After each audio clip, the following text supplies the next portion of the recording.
നമസ്കാരം. Good morning കേരളത്തിലേക്ക് പ്രിയ പ്രേക്ഷകർക്ക് സ്വാഗതം. ചില മനുഷ്യർ ചിലയിടങ്ങളിൽ കൂടിയിരുന്ന ചില നിർണായക തീരുമാനങ്ങൾ എടുക്കുമ്പോൾ ലോക സമാധാനത്തെ, ലോകക്രമത്തെയൊക്കെ അങ്ങേയറ്റം ബാധിക്കുന്ന കാഴ്ച. മറ്റു ചിലർ മറ്റൊരിടത്ത് കൂടിയിരുന്ന ചില അങ്ങേയറ്റം മാതൃകാപരമായ തീരുമാനമെടുക്കുമ്പോൾ ആ ലോകസമാധാനത്തെ ഏകോപിപ്പിക്കാൻ, അല്ലെങ്കിൽ അതിൻ്റെ ഒരു ആഴം ഇല്ലാതെ ആ സമാധാനത്തിൻ്റെ ആക്കം കൂട്ടാനുള്ള, സമാധാനത്തിലേക്കുള്ള ആക്കം കൂട്ടാനുള്ള സാഹചര്യങ്ങൾ സംജാതമാകുന്ന കാഴ്ച. പറഞ്ഞു വരുന്നത്, അമേരിക്കൻ പ്രസിഡന്റ് ഡൊണാൾഡ് ട്രംപും ഇസ്രയേലും അല്ലെങ്കിൽ ബെന്യാമിൻ നെതന്യാഹുവുമായി ചേർന്ന് ഇറാനെ ചർച്ചകൾക്കിടയിൽ, അതായത് ചർച്ചകൾ നടന്നുകൊണ്ടിരിക്കുന്ന സാഹചര്യത്തിൽ ഇറാനെ ആക്രമിച്ച സാഹചര്യം അത് വഷളായി നിൽക്കുമ്പോൾ തന്നെ കഴിഞ്ഞ ദിവസം GCCയുടെ രാജ്യങ്ങൾ, ഒരുപക്ഷെ ഇറാൻ ഏറ്റവും കൂടുതൽ ആക്രമിക്കുന്നത് GCC രാജ്യങ്ങളെയാണ്, ഗൾഫ് രാജ്യങ്ങളെയാണ്. നല്ലൊരു തിരിച്ചടി നൽകാൻ ഈ GCC രാജ്യങ്ങൾ എക്കാലവും സജ്ജവുമാണ്. പക്ഷേ അവർ അതിന് മുതിരാതെ, ആ മേഖലയിൽ കൂടുതൽ സംഘർഷത്തിലേക്ക് കാര്യങ്ങൾ എത്തിക്കാതെ വളരെ പക്വതയോടുകൂടിയുള്ള തീരുമാനം, അതായത് ഇറാനെ കൂടുതൽ പ്രകോപിപ്പിക്കാതിരിക്കുക, മേഖലയിൽ സമാധാനം തിരിച്ചു കൊണ്ടുവരാനുള്ള നീക്കം, കാത്തിരിക്കുക, ക്ഷമിക്കുക, ആ ഒരു നിലപാടിലേക്ക് നീങ്ങിയ കാഴ്ചയും നമ്മൾ കണ്ടതാണ്. എന്തായാലും ഈ തീഗോളങ്ങളെല്ലാം പെയ്യുന്ന പശ്ചിമേഷ്യയുടെ മാനത്ത് ഒരു ആശാകിരണത്തിൻ്റെ നേരിയ കീറെങ്കിലും പതിക്കുമോ എന്ന ആകാംക്ഷയിൽ നമ്മളെല്ലാവരും ഇരിക്കുമ്പോൾ കഴിഞ്ഞ ദിവസം അമേരിക്കൻ പ്രസിഡന്റ് ഡൊണാൾഡ് ട്രംപിൻ്റെ, കുറച്ച് മണിക്കൂറുകൾക്ക് മുൻപ് അമേരിക്കൻ പ്രസിഡന്റ് ഡൊണാൾഡ് ട്രംപിൻ്റെ പ്രസ്താവന വന്നു. ഒരു 4 ആഴ്ച കൂടി ഈ യുദ്ധം ഇങ്ങനെ തീരും, എന്താണോ ലക്ഷ്യം വെക്കുന്നത് അതിലേക്ക് എത്തിയതിനു ശേഷം മാത്രമേ ഈ യുദ്ധം അവസാനിക്കുകയുള്ളൂ. നമുക്ക് മനസ്സിലാക്കാം, നോക്കാം. ഇൻ്റർനാഷണൽ ഡെസ്കിൽ നിന്ന് ലിജിൻ നമ്മോടൊപ്പം ഏറ്റവും പുതിയ വിവരങ്ങളുമായി ചേരും. ഒപ്പം ഇന്ന് ചോറ്റാനിക്കര മകമാണ്, നാളെ ആറ്റുകാൽ പൊങ്കാലയാണ്. ഭക്തർ കാത്തിരിക്കുന്ന ദിവസങ്ങളാണ് ഇന്നും നാളെയും. സഞ്ജുവിൻ്റെ തോളിലേന്തി നമ്മൾ 2020 ലോകകപ്പിൻ്റെ സെമിയിൽ കടന്നതും ഈ ഒരു സമയത്ത് പറയാതെ കടന്നുപോകാൻ കഴിയില്ല. തലക്കെട്ടുകളിലേക്ക്.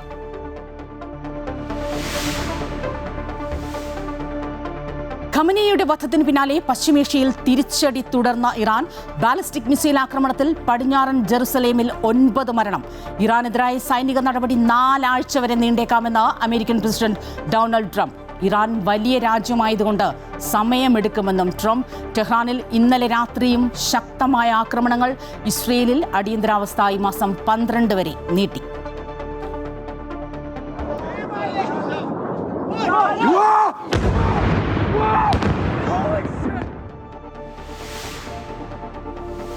ഗൾഫ് മേഖലയിൽ ഇറാൻ ആക്രമണം തുടരുന്നു. ബഹ്റൈനിൽ സൽമാൻ തുറമുഖം ആക്രമിച്ചു. ഇറാൻ എംബസി അടച്ച് UAE. സ്വകാര്യ മേഖല സാധാരണ നിലയിൽ പ്രവർത്തിക്കുമെന്ന് അബുദാബി. സ്റ്റോക്ക് മാർക്കറ്റ് അടച്ച് UAEയും അബുദാബിയും.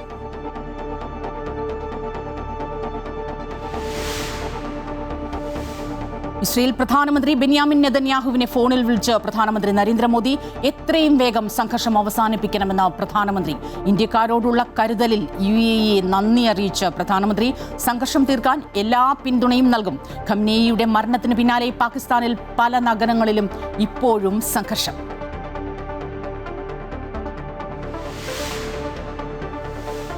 ചോറ്റാനിക്കര ദേവി ക്ഷേത്രത്തിലെ ചരിത്ര പ്രസിദ്ധമായ മകം തൊഴൽ ഇന്ന്.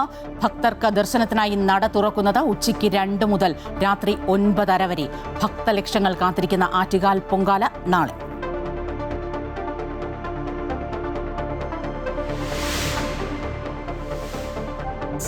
സഞ്ജു സാംസന്റെ മികവിൽ 2020 ലോകകപ്പിൽ ഇന്ത്യ സെമിയിൽ. വിൻഡീസിനെ തോൽപ്പിച്ചത് 5 വിക്കറ്റിന്. സഞ്ജു പുറത്താകാതെ 97 റൺസ് നേടി. സെമിയിൽ ഇന്ത്യയുടെ എതിരാളി ഇംഗ്ലണ്ട്. ആയത്തുള്ള അലി ഖമനേയിയുടെ വധത്തിന് പിന്നാലെ പശ്ചിമേഷ്യ സംഘർഷഭരിതമാണ്. ഇറാന്റെ ബാലിസ്റ്റിക് മിസൈൽ ശേഖരം B-2B ബോംബ്, സ്പിരിറ്റ് ബോംബ് വിമാനങ്ങൾ ഉപയോഗിച്ച് അമേരിക്ക തകർത്തു.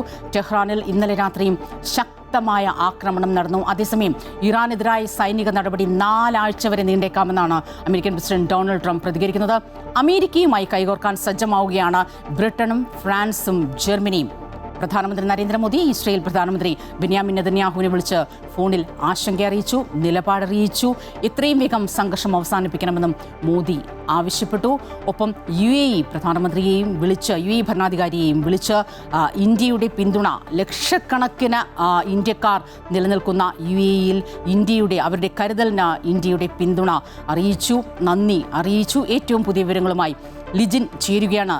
ലിജിൻ, പശ്ചിമേഷ്യ വീണ്ടും ഒരു സംഘർഷത്തിലേക്ക്, ഒരുപക്ഷെ മുൻപത്തെക്കാളൊക്കെ അതിരൂക്ഷമായ സംഘർഷത്തിലേക്ക് കടന്നിട്ട് ഇന്നിപ്പോൾ 3-ാം ദിവസം 48 മണിക്കൂർ കഴിഞ്ഞിരിക്കുകയാണ്. ഖംനയുടെ വധത്തിന് മുൻപും ശേഷവും, ഒരുപക്ഷെ നമുക്ക് ഈ ഒരു സംഘർഷത്തെ നമുക്ക് രണ്ടായി തിരിക്കാം. ഖംനയുടെ വധത്തിന് മുൻപും അതിനുശേഷവും എന്താണ് ഖംനയുടെ കൊല്ലപ്പെട്ടതിന് ശേഷമുള്ള പശ്ചിമേഷ്യയിലെ സ്ഥിതി? ഇറാന്റെ നിലപാട്, അമേരിക്കയുടെ നിലപാട്, ഇസ്രയേലിന്റെ നിലപാട്, ഗൾഫ് രാജ്യങ്ങളുടെ നിലപാട്? തീർച്ചയായിട്ടും സ്വപ്ന, ഈ ആയത്തുള്ള അലി ഖമേനിയുടെ വധത്തിന് പിന്നാലെ പശ്ചിമേഷ്യ വീണ്ടും സംഘർഷഭരിതമാകുന്നു എന്നത് വേണം ഈ ഘട്ടത്തിൽ നമുക്ക് മനസ്സിലാക്കാൻ. കാരണം ഇന്നലെ രാത്രിയും വലിയ രീതിയിലുള്ള ആക്രമണം പരസ്പരം ഉണ്ടാകുന്നു. പ്രത്യേകിച്ച് ഇറാന് നേരെ അമേരിക്കയും ഇസ്രായേലും ഒരുപോലെ തന്നെ ആക്രമണം അഴിച്ചുവിടുകയാണ്. ടെഹ്റാനിൽ ഇന്നലെ രാത്രി വലിയ രീതിയിലുള്ള സ്ഫോടനങ്ങൾ ഉണ്ടായി എന്നാണ് അവിടെയുള്ള പ്രാദേശിക മാധ്യമങ്ങളടക്കം റിപ്പോർട്ട് ചെയ്യുന്നത്. നിരവധി ഇടങ്ങളിൽ മിസൈൽ ആക്രമണം ഉണ്ടാകുന്നു. മാത്രമല്ല നിരവധി പേർക്ക് പരിക്കേറ്റു എന്നുള്ള വിവരങ്ങളും ഏറ്റവും ഒടുവിലായിട്ട് പുറത്തു വരുന്നുണ്ട്. മറുവശത്ത് കഴിഞ്ഞ ദിവസം തന്നെ ഇറാൻ വ്യക്തമാക്കിയ ഒരു കാര്യമുണ്ട്. അതായത് അവരുടെ പരമോന്നത നേതാവിനെയാണ് ഇത്തരത്തിൽ അമേരിക്കയും ഇസ്രായേലും കൂടി ഒരുമിച്ച് വധിച്ചത്. സ്വാഭാവികമായും വലിയ തിരിച്ചടി നിങ്ങൾ നേരിടേണ്ടി വരുമെന്ന് കഴിഞ്ഞ ദിവസം തന്നെ ഇറാൻ വ്യക്തമാക്കിയിരുന്നു. അതിൻ്റെ ഭാഗമായി ഇറാൻ്റെ ഭാഗത്തു നിന്നും കൃത്യമായ തിരിച്ചടി ഇപ്പോൾ നടന്നുകൊണ്ടിരിക്കുന്നു എന്നുള്ളതാണ് ഏറെ ശ്രദ്ധേയം. അമേരിക്കയുടെയും അതോടൊപ്പം തന്നെ പല ഗൾഫ് രാജ്യങ്ങളിലെ അമേരിക്കയുടെ ബേസ് ക്യാമ്പുകൾക്ക് നേരെ നമ്മൾ കണ്ടതാണ്. കഴിഞ്ഞ ദിവസം മുതൽക്ക് തന്നെ വലിയ ആക്രമണമാണ് ഇറാൻ്റെ ഭാഗത്തു നിന്നും ഉണ്ടാകുന്നത്. ചില കപ്പലുകളൊക്കെ ആക്രമിച്ചു എന്ന് ഇറാൻ അവകാശപ്പെടുന്നു എങ്കിലും അമേരിക്ക അത് പൂർണ്ണമായിട്ടും സ്വീകരിച്ചിട്ടില്ല, അത് സ്ഥിരീകരിച്ചിട്ടില്ല എന്നുള്ളതും ഈ ഘട്ടത്തിലുള്ള ഏറ്റവും പ്രധാനപ്പെട്ട കാര്യമാണ്. മറുവശത്ത് ഇസ്രായേൽ എന്തായാലും ഈ മാസം 12 വരെ രാജ്യത്ത് അടിയന്തര അവസ്ഥ നീട്ടിയിട്ടുണ്ട്. ഇറാൻ്റെ ആക്രമണം ഉണ്ടാകും എന്നുള്ള ഒരു മുന്നറിയിപ്പ് അത് നേരത്തെ തന്നെ ഇസ്രായേലിനുണ്ട്. സ്വാഭാവികമായി അതിനുള്ള മുൻകരുതൽ നടപടികൾ അവർ സ്വീകരിച്ചു വരികയാണ്. ഇസ്രായേൽ ജനതയോട് വീടിനകത്തിരിക്കുവാനും അല്ലെങ്കിൽ നിർദ്ദേശങ്ങൾ കർശനമായി പാലിക്കണമെന്നതടക്കമുള്ള കാര്യങ്ങൾ ഇസ്രായേലും നൽകുന്നുണ്ട്. മറുവശത്ത് സമാനമായ രീതിയിൽ തന്നെയാണ് ഇറാനും ഇപ്പോൾ പ്രവർത്തിച്ചുകൊണ്ടിരിക്കുന്നത്. എന്തായാലും കഴിഞ്ഞ ദിവസം തന്നെ അവരുടെ റവല്യൂഷണറി ഗാർഡ് പറഞ്ഞത് അനുസരിച്ച് വലിയ തിരിച്ചടി ഉണ്ടാകും എന്ന് ആവർത്തിക്കുകയാണ് ഇറാൻ ഇപ്പോഴും ചെയ്യുന്നത്. പല മേഖലകളിലും പ്രത്യേകിച്ച് അമേരിക്കയ്ക്ക് സ്വാധീനമുള്ള അമേരിക്കൻ സൈനിക ക്യാമ്പുകൾക്ക് നേരെ ആക്രമണം നടത്തും.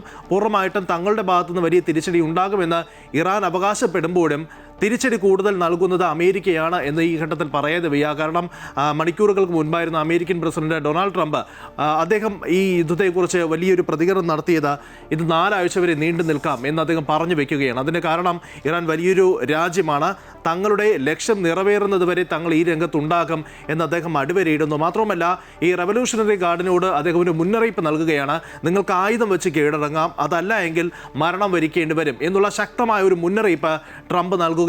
സ്വാഭാവികമായും കഴിഞ്ഞ ദിവസം ഈ റവല്യൂഷണറി ഗാർഡിൻ്റെ ആസ്ഥാനം പൂർണ്ണമായിട്ടും തകർക്കുകയും US സെൻട്രൽ കമാൻഡ് അതിൻ്റെ ദൃശ്യങ്ങൾ പുറത്തുവിടുകയും ചെയ്തു. മാത്രമല്ല അത് പറഞ്ഞത് അവരുടെ പ്രധാനപ്പെട്ട ഒരു തല ഞങ്ങൾ വെട്ടിമാറ്റി എന്നതാണ് US കമാൻഡ് തന്നെ വ്യക്തമാക്കുന്നത്. അവരുടെ പ്രധാന ആയുധശേഖരം, അതോടൊപ്പം തന്നെ റവല്യൂഷണറി ഗാർഡിൻ്റെ പ്രധാനപ്പെട്ട ആസ്ഥാന മന്ദിരം, ഇതൊന്നും തന്നെ അവർ തന്നെയാണ്. തല തകർന്നാൽ പിന്നെ ശരീരത്തിന് നിലനിൽക്കാൻ സാധിക്കില്ല. അങ്ങനെയായിരുന്നു ആ പ്രതികരണം വന്നത്. സ്വാഭാവികമായും അവരുടെ ആ ഏറ്റവും വലിയ ആ മിസൈൽ ശേഖരം, ഡ്രോൺ ശേഖരം ഒക്കെ ഉപയോഗിച്ചാണ് ഈ ഗൾഫ് മേഖലയിൽ അടക്കം ഈ ആക്രമണം നടത്തുന്നത്. ഇപ്പോൾ ഗൾഫ് മേഖലയിലെ ആക്രമണത്തിന്റെ ഏറ്റവും പുതിയ വിവരങ്ങളുമായി ശ്രീരാജ് കൈമൽ കൂടി ചേരുകയാണ്. ലിജൻ തുടരുക.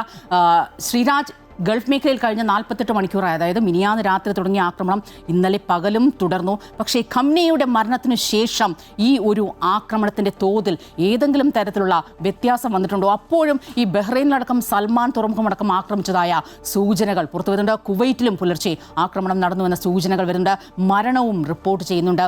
എന്താണ് ഗൾഫ് മേഖലയിലെ, പ്രത്യേകിച്ച് UAE, കുവൈറ്റ് തുടങ്ങിയ അടക്കമുള്ള ഗൾഫ് മേഖലയിലെ പ്രധാന ഇപ്പോഴത്തെ ഒരു സ്ഥിതി? ഒപ്പം കഴിഞ്ഞ ദിവസം GCC യോഗം ചേർന്നു. ഈ ആക്രമണത്തെ ഏത് രീതിയിൽ കൈകാര്യം ചെയ്യണം അല്ലെങ്കിൽ ഏത് രീതിയിൽ പ്രതികരിക്കണം എന്നതിലടക്കം എന്തായിരുന്നു GCCയുടെ തീരുമാനം?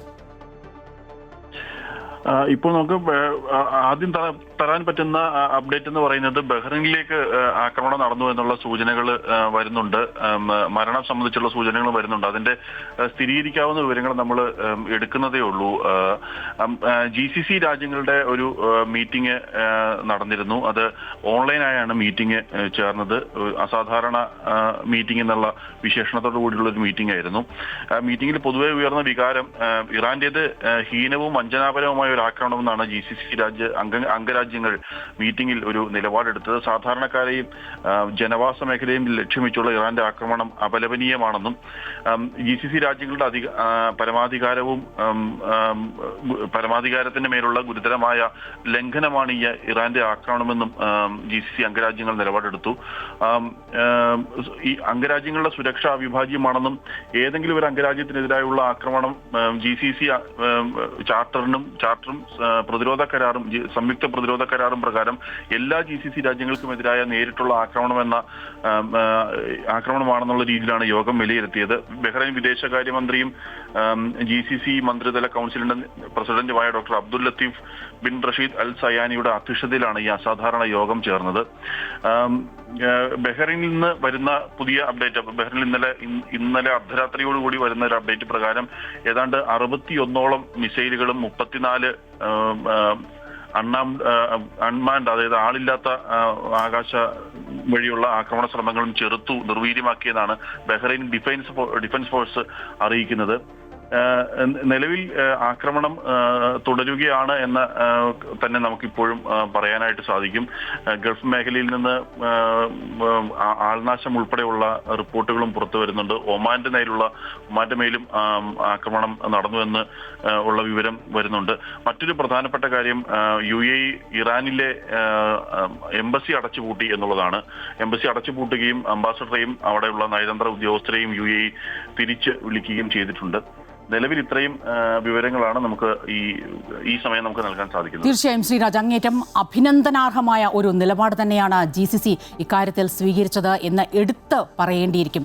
അതായത് അമേരിക്കയുടെ ഈ ഗൾഫ് മേഖലയിലുള്ള അമേരിക്കയുടെ സൈനിക ബേസുകൾ ലക്ഷ്യമിട്ട് തന്നെയാണ് ഈ ആക്രമണങ്ങളെല്ലാം നടന്നത്. പക്ഷേ അത് പലപ്പോഴും മാറി ജനവാസ മേഖലയിൽ അടുത്തേക്കൊക്കെ എത്തുന്നത്, അല്ലെങ്കിൽ ഈ മിസൈലുകളുടെയൊക്കെ അവശിഷ്ടങ്ങൾ പതിച്ച് ആളുകൾക്ക് പരിക്കും മരണമൊക്കെ സംഭവിക്കുന്ന സാഹചര്യങ്ങളെല്ലാം ഗൾഫ് മേഖലയിൽ നമ്മൾ കണ്ടതാണ്. ആ ഒരു സാഹചര്യത്തെ ഒരുപക്ഷെ ഇത് കൂടുതൽ രൂക്ഷമാകാതെ ഏറ്റവും സംയമനത്തോടുകൂടി അതിനെ കൈകാര്യം ചെയ്യുന്നു GCC രാജ്യങ്ങൾ എന്ന് നമ്മൾ എടുത്ത് പറയേണ്ടിയിരിക്കും. ലിജിനിലേക്ക് പോവുകയാണ്.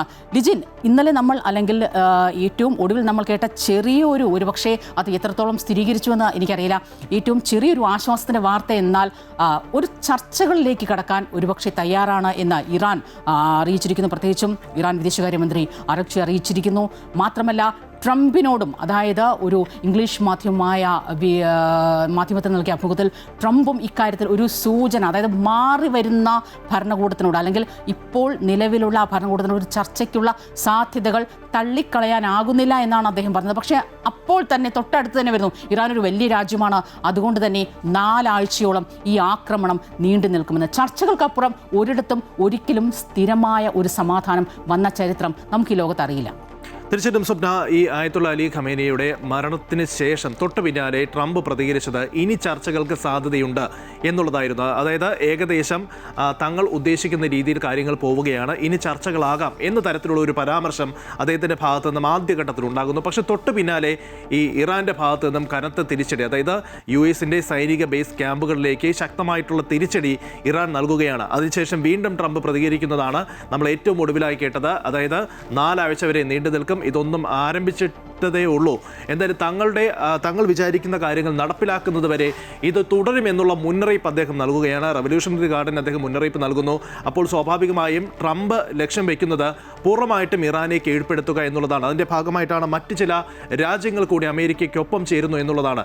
ബ്രിട്ടനും ജർമ്മനിയും പോലെയുള്ള രാജ്യങ്ങൾ അമേരിക്കയ്ക്കൊപ്പം ചേരുന്നു എന്നുള്ള റിപ്പോർട്ടുകളും ഇപ്പോൾ പുറത്തു വരുന്നുണ്ട്. സ്വാഭാവികമായും ഇറാൻ ഒരു തീവ്രവാദ രാജ്യമാണ് എന്ന് ട്രംപ് നേരത്തെ ആവർത്തിച്ച് പറഞ്ഞതുപോലെ അത് അദ്ദേഹം വീണ്ടും ആവർത്തിച്ചുകൊണ്ടേയിരിക്കുകയാണ്. ഇപ്പോഴും അദ്ദേഹത്തിൻ്റെ പ്രസ്താവന അതുതന്നെയാണ്, അതൊരു ടെററിസ്റ്റ് രാജ്യമാണ് എന്ന് അദ്ദേഹം വീണ്ടും പറയുകയാണ്. സ്വാഭാവികമായും ഒരു ചർച്ചയുണ്ടാകണം എന്നുള്ളതാണ് എല്ലാവരും ആഗ്രഹിക്കുന്നത്.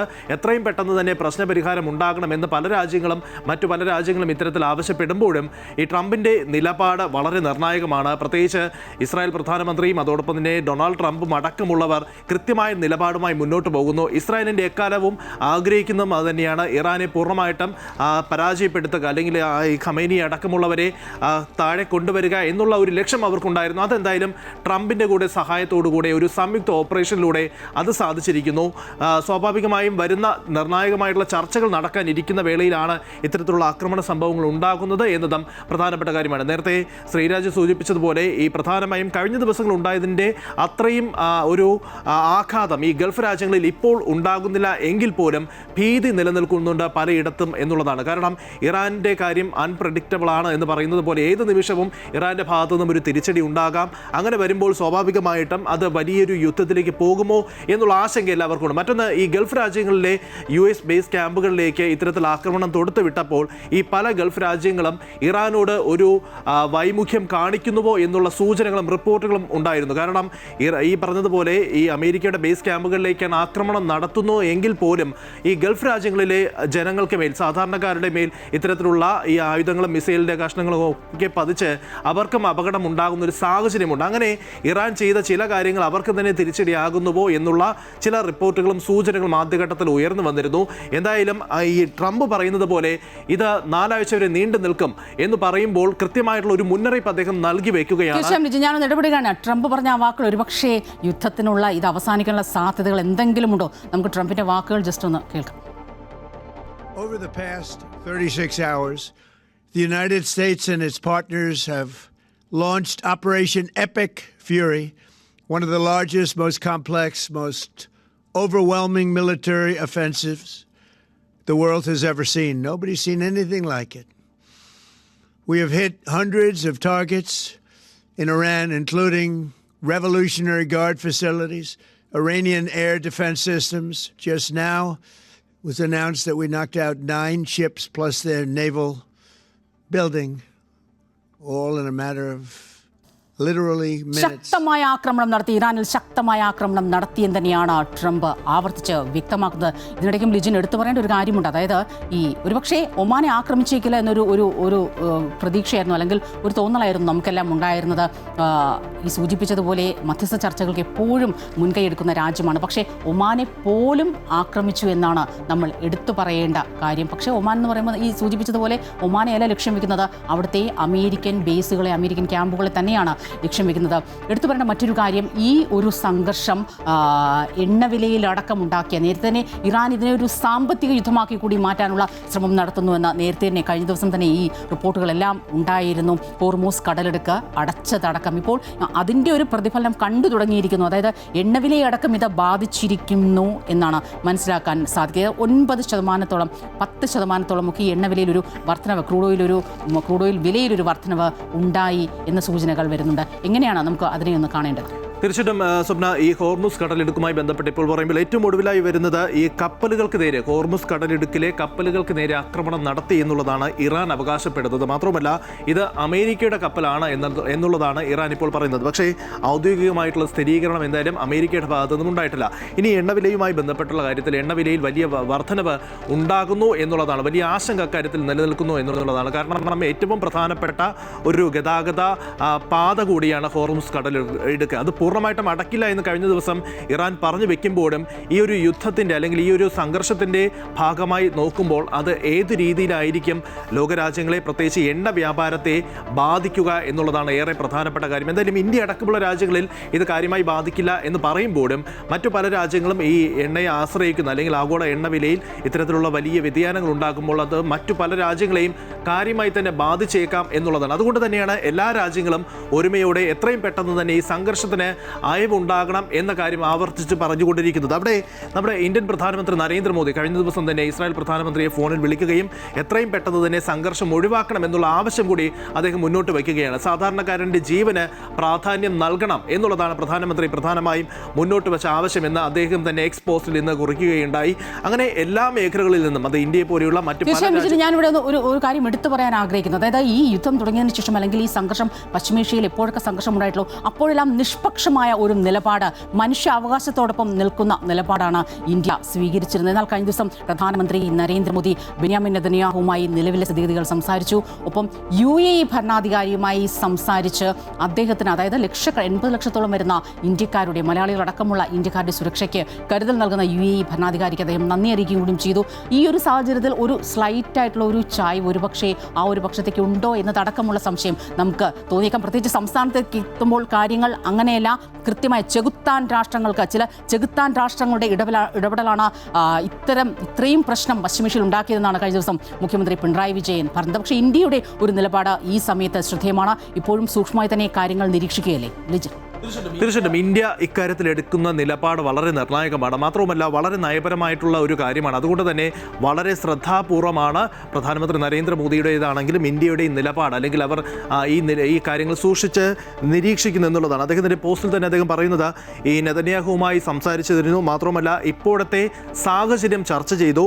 പ്രധാനമായും ഇന്ത്യയുടെ കൺസേൺ, ഇന്ത്യൻ പൗരന്മാർ നിരവധി അവിടെയുണ്ട്, പ്രവാസികൾ നിരവധിയുണ്ട്, അവരുടെയൊക്കെ തന്നെ ജീവനുമായി ബന്ധപ്പെട്ടുള്ള കാര്യങ്ങളിൽ ചർച്ച നടത്തി എത്രയും പെട്ടെന്ന് ഇത് പൂർണ്ണമായിട്ടും അവസാനിപ്പിക്കണം എന്നുള്ള കാര്യം ആവശ്യപ്പെട്ടു എന്ന് അദ്ദേഹം പറഞ്ഞു വെക്കുകയാണ്. ഗൾഫ് മേഖല നമ്മൾ പരിശോധിക്കുമ്പോൾ UAE-യുമായി അദ്ദേഹം സംസാരിച്ചു എന്ന് പറയുകയും ഈ UAE-യുടെ പരമാധികാരം സംരക്ഷിക്കാൻ എല്ലാ തരത്തിലും കൂടെ നിൽക്കും എന്നുള്ള ഉറപ്പ് പ്രധാനമന്ത്രി അവർക്ക് നൽകുകയും ചെയ്യുന്നു. അതായത് ഈ പ്രവാസികൾ നിരവധി, ഇന്ത്യക്കാരും കേരളത്തിൽ നിന്നുള്ള നിരവധി ആളുകളാണ്. ഏകദേശം 1 കോടിയിലധികം ആളുകൾ ഈ വിവിധ ഗൾഫ് രാജ്യങ്ങളിലായി ജോലി ചെയ്യുന്നു എന്നുള്ളതാണ് കണക്ക്. അപ്പോൾ അത്രയും ആളുകളുടെ ജീവനും അല്ലെങ്കിൽ അവരുടെ ആ ഒരു സുരക്ഷിതത്വം ഉറപ്പാക്കുന്നതിനുള്ള നടപടികൾ ഇന്ത്യൻ ഗവൺമെന്റ് ചെയ്യേണ്ടതുണ്ട്. അത് കൃത്യമായി ചെയ്യുകയും ചെയ്യുന്നു. മറ്റൊന്ന്, ഈ രാജ്യങ്ങൾക്കിടയിൽ ഇത്തരത്തിലുള്ള സംഘർഷം നിലനിൽക്കുമ്പോൾ ഇന്ത്യ സ്വീകരിക്കുന്ന നിലപാടാണ് നയതന്ത്രപരമായി വളരെ ശ്രദ്ധയോടെ കൈകാര്യം ചെയ്യേണ്ട കാര്യമാണ്. അത് ആ രീതിയിൽ തന്നെയാണ് ഇപ്പോൾ മുന്നോട്ട് പോകുന്നത്. കഴിഞ്ഞ ദിവസം പറഞ്ഞതുപോലെ എല്ലാ കാര്യങ്ങളും സസൂക്ഷ്മം നിരീക്ഷിക്കുകയാണ്. ഏതു ഘട്ടത്തിലാണ് തങ്ങളുടെ ആവശ്യം, തങ്ങളുടെ നിലപാട് അറിയിക്കേണ്ടത്, അക്കാര്യത്തിൽ കൃത്യമായ നിലപാട് അറിയിക്കും. പക്ഷേ എപ്പോഴും പരമപ്രധാനം സമാധാനം ഉണ്ടാവുക എന്നുള്ളതാണ്. സംഘർഷം ലഘൂകരിക്കുക, ഒരു കാരണവശാലും മറ്റൊരു യുദ്ധത്തിലേക്ക് കടക്കരുത്. അതോടൊപ്പം തന്നെ രാജ്യങ്ങൾ തമ്മിലുള്ള എല്ലാ കാലവും നമ്മൾ പിന്തുടർന്ന് വരുന്ന ആ നിലപാട് അങ്ങനെ തന്നെയാണ്. എന്തായാലും ഈ എണ്ണവിലയുടെ കാര്യം എടുക്കുമ്പോൾ ഏതാണ്ട് 75 ദിവസത്തെ സ്റ്റോക്ക് നമുക്കുണ്ടെന്ന ആശ്വാസമാണ്. പക്ഷേ പല രാജ്യങ്ങൾക്കും അങ്ങനെയല്ല. എത്രയും വേഗം ഈ യുദ്ധം അവസാനിക്കണമെന്നാണ്. ഏറ്റവും ഒടുവിലായി ലിജിൻ ഇതുകൂടി പരാമർശിക്കാതെ നമുക്ക് പോകാൻ സാധിക്കില്ല. സമ്മിശ്ര പ്രതികരണമാണ് ഇറാനിലെ സംഘർഷത്തിൽ അല്ലെങ്കിൽ ഖമനേയിയുടെ മരണവുമായി ബന്ധപ്പെട്ട് ഈ ലോകമെങ്ങും സംഭവിച്ചിരിക്കുന്നത്. തൊട്ടടുത്ത അയൽ രാജ്യമായ പാകിസ്ഥാൻ നമ്മൾ കഴിഞ്ഞ ദിവസം കണ്ടതാണ്. അവിടെ US എംബസി ആക്രമിച്ചു. ഈ പറഞ്ഞതുപോലെ മരണസംഖ്യ കൂടി എന്ന റിപ്പോർട്ടുകളാണ് ഇപ്പോൾ പുറത്തു വരുന്നത്. 21ഓളം മരണം എന്നാണ് ആ റിപ്പോർട്ടുകളാണ് പുറത്തു വരുന്നത്. എന്താണ് അവിടുത്തെ ഇപ്പോഴത്തെ ഒരു അവസ്ഥ? കുറച്ചുകൂടി ഒരു ആഭ്യന്തര സംഘർഷത്തിലേക്കൊക്കെ കാര്യങ്ങൾ നീങ്ങുന്നു എന്ന് വേണം നമ്മൾ മനസ്സിലാക്കാൻ. തീർച്ചയായും കറാച്ചിയിലെ US എംബസിക്ക് നേരെയായിരുന്നു കഴിഞ്ഞ ദിവസം വലിയ രീതിയിലുള്ള പ്രതിഷേധമുണ്ടായത്. തൊട്ടു പിന്നാലെ വെടിവയ്പ് ഉണ്ടാകുന്ന ആദ്യഘട്ടത്തിൽ പുറത്തു വന്ന വിവരം ഏകദേശം 6 പേർ മരിച്ചു എന്നുള്ളതാണ്. ഇപ്പോൾ ആ മരണസംഖ്യ 20 കഴിഞ്ഞിരിക്കുന്നു എന്നുള്ളതാണ്. മാത്രമല്ല ആ മേഖല പൂർണ്ണമായിട്ടും ഒരു സംഘർഷഭരിതമാണ് എന്നതാണ് ഏറ്റവും പ്രധാനപ്പെട്ട കാര്യം. ഈ നിരവധി പ്രവർത്തകർ, 100 കണക്കിന് ആളുകളാണ് ആ എംബസിക്ക് നേരെ ഓടി എത്തുകയും പൂർണ്ണമായിട്ടും കെട്ടിടം തല്ലി തകർക്കുകയും തീ വയ്ക്കാനുള്ള ശ്രമം നടക്കുകയും ഈ എംബസി ഉദ്യോഗസ്ഥരെ ആക്രമിക്കാനുള്ള ഒരു നീക്കമൊക്കെ അവരുടെ ഭാഗത്തു നിന്നും ഉണ്ടായി എന്നുള്ളതാണ് ഏറ്റവും ഒടുവിലായി പുറത്തു വരുന്ന വിവരം. അതായത് ഈ പല മേഖലകളിലും ഇത്തരത്തിൽ വലിയ പ്രതിഷേധങ്ങൾ ഉണ്ടാകുന്നു. കേവലം 2 രാജ്യങ്ങൾ തമ്മിൽ, അല്ലെങ്കിൽ 2 or 3 രാജ്യങ്ങൾ, ഇപ്പോൾ ഇറാനും ഇസ്രായേലും അമേരിക്കയും തമ്മിലുള്ള ഒരു സംഘർഷം ആണ് അവിടെ നടക്കുന്നത് ഉണ്ട് എങ്കിൽ പോലും ലോകരാജ്യങ്ങൾ അത് കാര്യമായി തന്നെ ബാധിക്കുന്നുണ്ട് എന്ന കാര്യത്തിൽ തർക്കമൊന്നുമില്ല. അത് എണ്ണവിലയുടെ കാര്യത്തിലാണെങ്കിലും ഇത്തരത്തിൽ വിവിധ രാജ്യങ്ങളിൽ ഉണ്ടാകുന്ന എംബസിയുമായി ബന്ധപ്പെട്ടുള്ള വിഷയത്തിലാണെങ്കിലും അത് പല രാജ്യങ്ങളെയും കാര്യമായി തന്നെ ബാധിക്കുന്നുണ്ട്. അത് സാധാരണക്കാരൻ്റെ ജീവിതത്തെ ബാധിക്കുകയും ചെയ്യുന്നുണ്ട്. അതുകൊണ്ട് തന്നെയാണ് നേരത്തെ പറഞ്ഞതുപോലെ എല്ലാ രാജ്യങ്ങളും ഒരുപോലെ ഈ സമാധാനം ഉണ്ടാകണം, ചർച്ചകൾ ഉണ്ടാകണം എന്നുള്ള ആവശ്യം. ഈ യുദ്ധത്തിന്റെ ഗതി എത്രയും വേഗം ഇത് അവസാനിക്കുന്നു എന്ന് തന്നെയാണ് നമ്മൾ അറിയേണ്ടത്. എന്തായാലും പശ്ചിമേഷ്യൻ സംഘർഷം വിപണിയെ, നമ്മുടെ വിപണി എങ്ങനെ ബാധിച്ചേക്കുമെന്ന് അറിയേണ്ടതുണ്ട്. ഓഹരി വിദഗ്ധൻ K. ദിലീപ് ചേരുകയാണ്. ദിലീപ്, ഈ ഒരു സംഘർഷം കഴിഞ്ഞ തവണയും നമ്മൾ കണ്ടതാണ്. ഇപ്പോഴത്തെ ഈ സംഘർഷം ഒരുപക്ഷെ ഒരു പടി കൂടി കടന്ന് രൂക്ഷമാണ്. നമ്മുടെ വിപണിയിൽ ഇത് ഏത് രീതിയിൽ പ്രതിഫലിക്കുമെന്നാണ് നമ്മൾ കാണേണ്ടത്? നേരിയ നഷ്ടത്തിലായിരിക്കും ഇന്ന് വ്യാപാരം തുടങ്ങുക.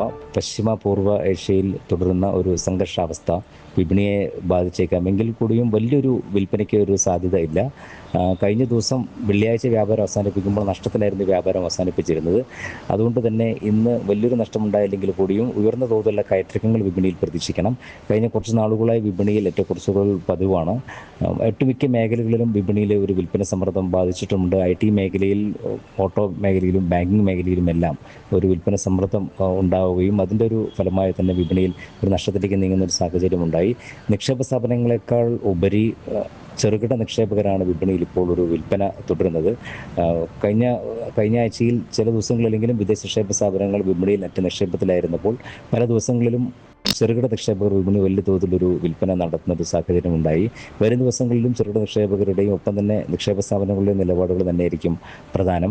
എന്തായാലും നിലവിലെ സാഹചര്യത്തിൽ ആഗോള വിപണികളിൽ ഉണ്ടാകുന്ന നീക്കങ്ങളും ഒപ്പം തന്നെ ആഗോള സാഹചര്യങ്ങൾക്കനുസരിച്ചിട്ടുള്ള പ്രതികരണങ്ങളുമാണ് വിപണി പ്രതീക്ഷിക്കുന്നത്. പ്രത്യേകിച്ചും എണ്ണ വിലയിൽ ഉണ്ടായേക്കാവുന്ന മാറ്റം, രൂപയുടെ മൂല്യത്തിലുണ്ടായേക്കാവുന്ന മാറ്റം, താരിഫുമായി ബന്ധപ്പെട്ട് വന്നേക്കാവുന്ന പുതിയ സൂചനകളോ അല്ലെങ്കിൽ നിർദ്ദേശങ്ങളോ ഇതെല്ലാം വിപണിയുടെ ഈ ഒരാഴ്ചയിലെ നീക്കത്തിൽ പ്രകടമാവും. ഒപ്പം തന്നെ ഞാൻ നേരത്തെ സൂചിപ്പിച്ച ചെറുകിട നിക്ഷേപകരുടെ നിലപാടുകളും വിപണിയിൽ നിർണായകം തന്നെയായിരിക്കും. എന്തായാലും വലിയ തോതിലുള്ള കയറ്റിറക്കങ്ങൾ വിപണിയിൽ പ്രതീക്ഷിക്കണം.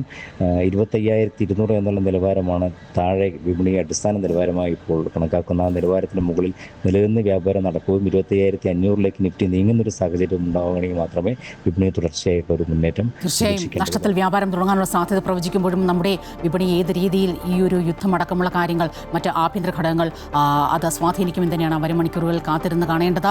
ഇനിയുള്ള മണിക്കൂറുകൾ എന്താണ് പശ്ചിമേഷ്യയിൽ സംഭവിക്കുക എന്നതടക്കമുള്ള ഏറ്റവും പുതിയ വിവരങ്ങൾ ഞങ്ങൾ പ്രേക്ഷകരിലേക്ക് എത്തിക്കും. അതോടൊപ്പം ഇന്നിപ്പോൾ നിങ്ങൾ നമ്മുടെ പ്രേക്ഷകരിലേക്ക്, സംസ്ഥാനത്തെ പ്രേക്ഷകരിലേക്ക് എത്തിക്കേണ്ട ഒരുപാട് വാർത്തകളുണ്ട്. പ്രത്യേകിച്ച് ചോറ്റാനിക്കര മകമാണ് ഇന്ന്, നാളെ ആറ്റുകാൽ പൊങ്കാലയാണ്. ഭക്തലക്ഷങ്ങൾ പ്രാർത്ഥനാപൂർവ്വം കാത്തിരുന്ന ആറ്റുകാൽ പൊങ്കാല സമർപ്പണത്തിന് നാടൊരുങ്ങിയിരിക്കുകയാണ്. നാളെ അനന്തപുരി യാഗശാലയായി മാറും. 8ാം ഉത്സവ ദിവസമായി ഇന്ന് ആറ്റുകാൽ ക്ഷേത്ര പരിസരത്ത് വലിയ ഭക്തജന തിരക്കാണ് അനുഭവപ്പെടുന്നത്. ഏറ്റവും പുതിയ വിവരങ്ങളുമായി ദേവിക ചന്ദ്രൻ ചേരുകയാണ്. ദേവിക, അമ്മയ്ക്ക് പൊങ്കാല അർപ്പിക്കാനുള്ള എല്ലാ ഒരുക്കങ്ങളും പൂർത്തിയാക്കി കാത്തിരിക്കുകയാണ് ഓരോ സ്ത്രീകളും. ഈ പറഞ്ഞതുപോലെ നമുക്കറിയാം, തിരുവനന്തപുരം നാളെ വലിയ ഒരു സ്ത്രീ ജനത്തിന് ഈ പറഞ്ഞതുപോലെ ആതിഥേയത്വം വഹിക്കാൻ, അവർക്ക് അമ്മയ്ക്ക് പൊങ്കാലയിടാനുള്ള എല്ലാ സൗകര്യങ്ങളും ഒരുക്കി നമ്മൾ കാത്തിരിക്കുകയാണ്. ദേവിക, നല്ല തിരക്ക് തന്നെ ഇപ്പോൾ എനിക്ക് കാണാൻ സാധിക്കുന്നുണ്ട്. ആറ്റുകാൽ ദേവി ക്ഷേത്രത്തിൽ നിന്നുള്ള വിവരങ്ങൾ എന്തൊക്കെ, പൊങ്കാലയുടെ വിശേഷങ്ങൾ എന്തൊക്കെ, എല്ലാ ഒരുക്കങ്ങളും പൂർത്തിയായല്ലോ അല്ലേ?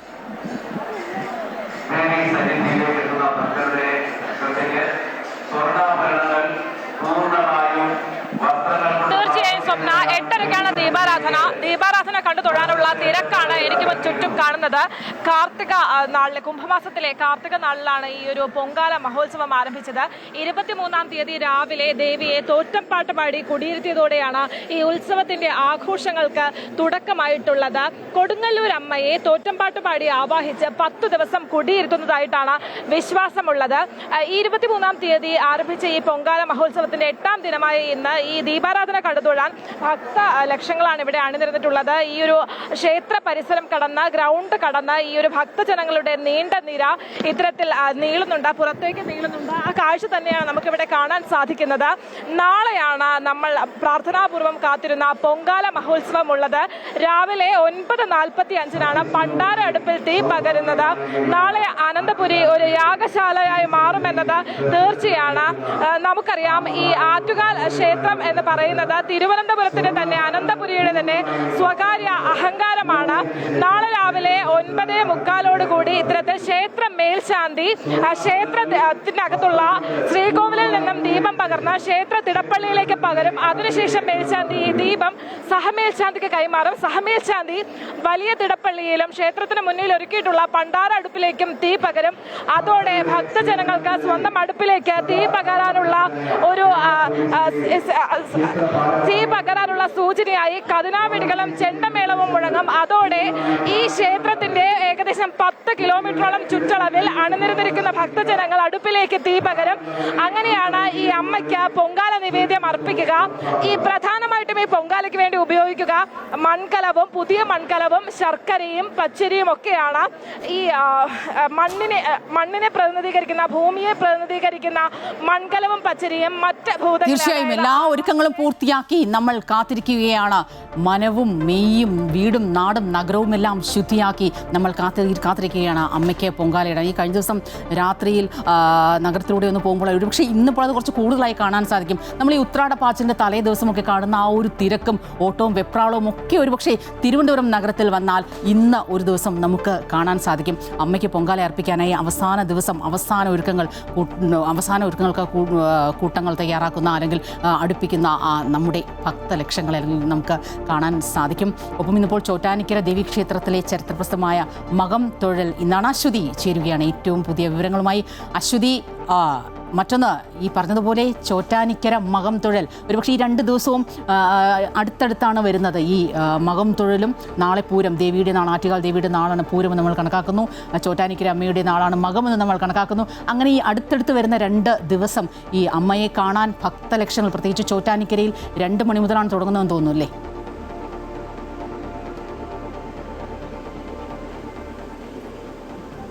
തീർച്ചയായും സ്വപ്ന, ഇന്ന് ഉച്ചയ്ക്ക് 2 മണി മുതൽ രാത്രി 9:30 വരെയാണ് മകം തൊഴലുള്ളത്. പക്ഷേ രാവിലെ തന്നെ ക്ഷേത്രത്തിലേക്ക് ഭക്തജനങ്ങൾ എത്തിക്കൊണ്ടിരിക്കുകയാണ്. ഈ മകം തൊഴലിന് വേണ്ടി പ്രത്യേക ക്യൂ ആണ് സജ്ജീകരിച്ചിട്ടുള്ളത്. ആ ക്യൂവിൽ ഇന്ന് പുലർച്ചെ മുതൽ തന്നെ ആളുകൾ സ്ഥാനം പിടിച്ചിട്ടുണ്ട്. അങ്ങനെ സ്ഥാനം പിടിച്ച് വൈകുന്നേരം വരെ ഉച്ചയ്ക്ക് 2 മണിക്കാണ് തുടങ്ങുന്നത്. ആ സമയം വരെ ആളുകൾ ഇങ്ങനെ അതിനുവേണ്ടി കാത്തിരിക്കുകയാണ്. വില്ലുവങ്കലം സ്വാമിയാർക്ക് ദേവി സർവാഭരണ വിഭൂഷിയായി ദേവി ദർശനം നൽകി എന്നതാണ് ഈ മകം തൊഴലുമായിട്ട് ബന്ധപ്പെട്ടിട്ടുള്ള ഐതിഹ്യം.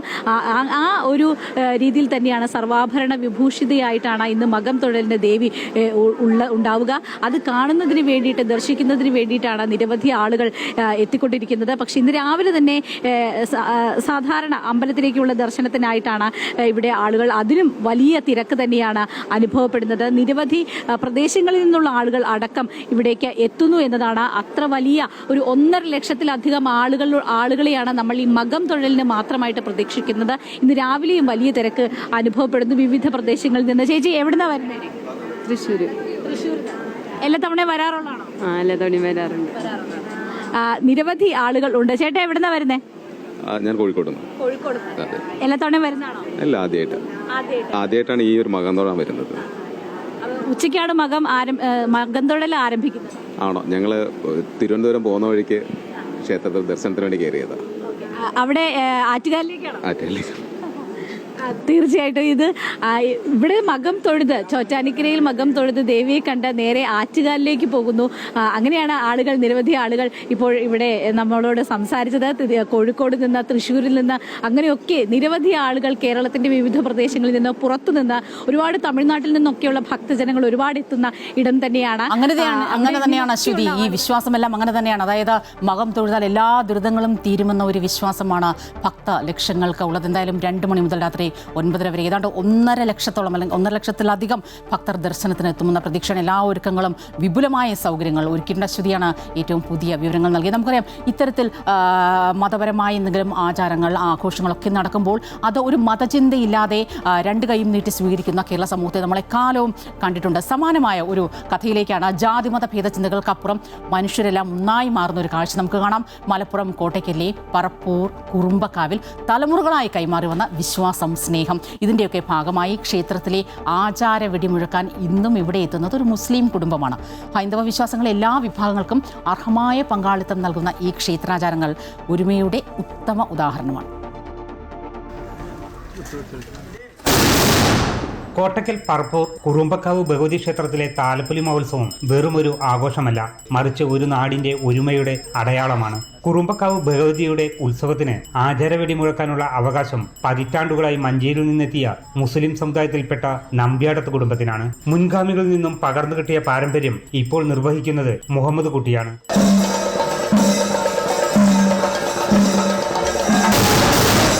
ക്ഷേത്രത്തിലെ ഓരോ ചടങ്ങും ആരംഭിക്കുന്നത് മുഹമ്മദ് കുട്ടിയുടെ കദിന വെടിയോടെയാണ്. മതപരമായ അതിർവരമ്പുകൾക്കപ്പുറം മുഹമ്മദ് കുട്ടിയുടെ കുടുംബത്തിന് ഇത് പൂർവികർ കൈമാറി നൽകിയ ഒരു വലിയ നിയോഗമാണ്. മുമ്പ് കോഴിക്കോട് സാമൂതിരിയും കൊടുങ്ങല്ലൂർ സാമൂതിരിക്കാരല്ലേ, അതിൻ്റെ ശേഷം കെ കോവിലം വരുന്ന സമയത്ത് പിന്നെ മഞ്ചേരിയിൽ നിന്ന് ഞങ്ങളെ കൊടുന്നതാണ്.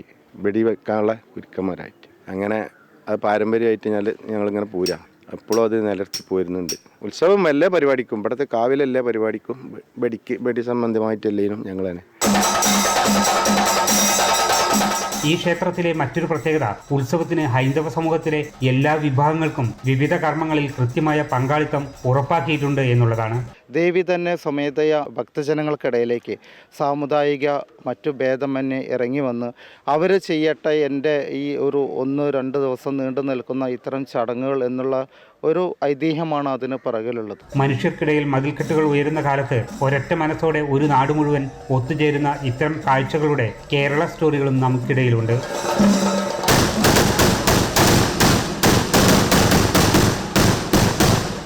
അമൃത ന്യൂസ്, മലപ്പുറം. കിഫ്ബി സഹായത്തോടെ വികസനത്തിന്റെ പുതിയ ചരിത്രം എഴുതുകയാണ് മലപ്പുറം ജില്ലയുടെ തീരദേശ മണ്ഡലമായ പൊന്നാനി. 100 കോടി രൂപയുടെ പദ്ധതികളാണ് മണ്ഡലത്തിൽ പൂർത്തിയായിക്കൊണ്ടിരിക്കുന്നത്. പൊന്നാനിയുടെ മുഖച്ഛായ മാറ്റുന്ന പദ്ധതികളിലേക്ക് ഒരു എത്തിനോട്ടം.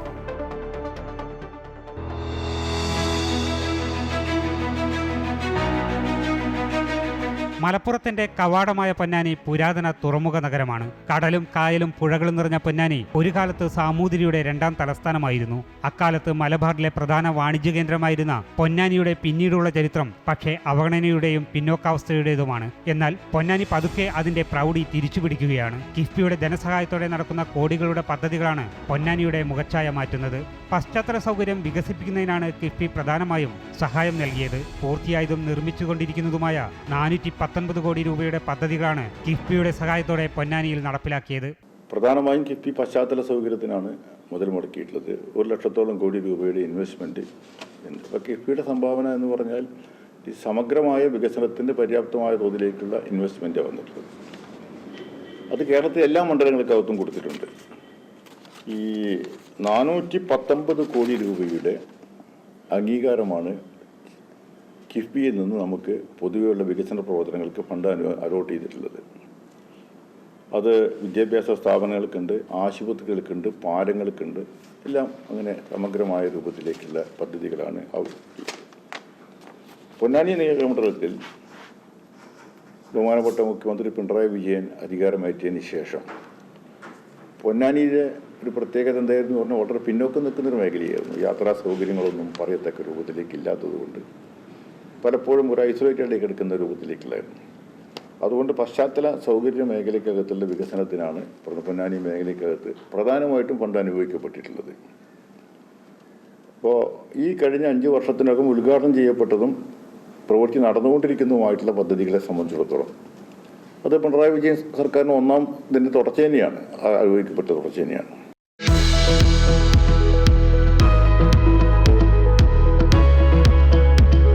അടിസ്ഥാന സൗകര്യങ്ങളുടെ കാര്യത്തിൽ ഏറെ പിറകിലായിരുന്ന പൊന്നാനി നിയോജകമണ്ഡലത്തിൽ വിദ്യാഭ്യാസ രംഗത്താണ് ഏറ്റവും വലിയ പ്രവർത്തനങ്ങൾ നടക്കുന്നത്.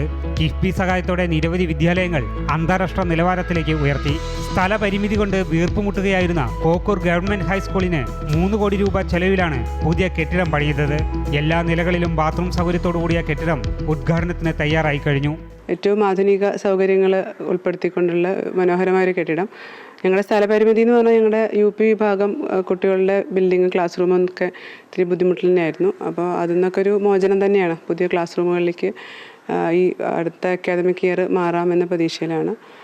അപ്പോൾ പുതിയ ബിൽഡിങ് തീർച്ചയായിട്ടും കൊക്കൂരിനെ സംബന്ധിച്ചൊരു അനുഗ്രഹം തന്നെയാണ്.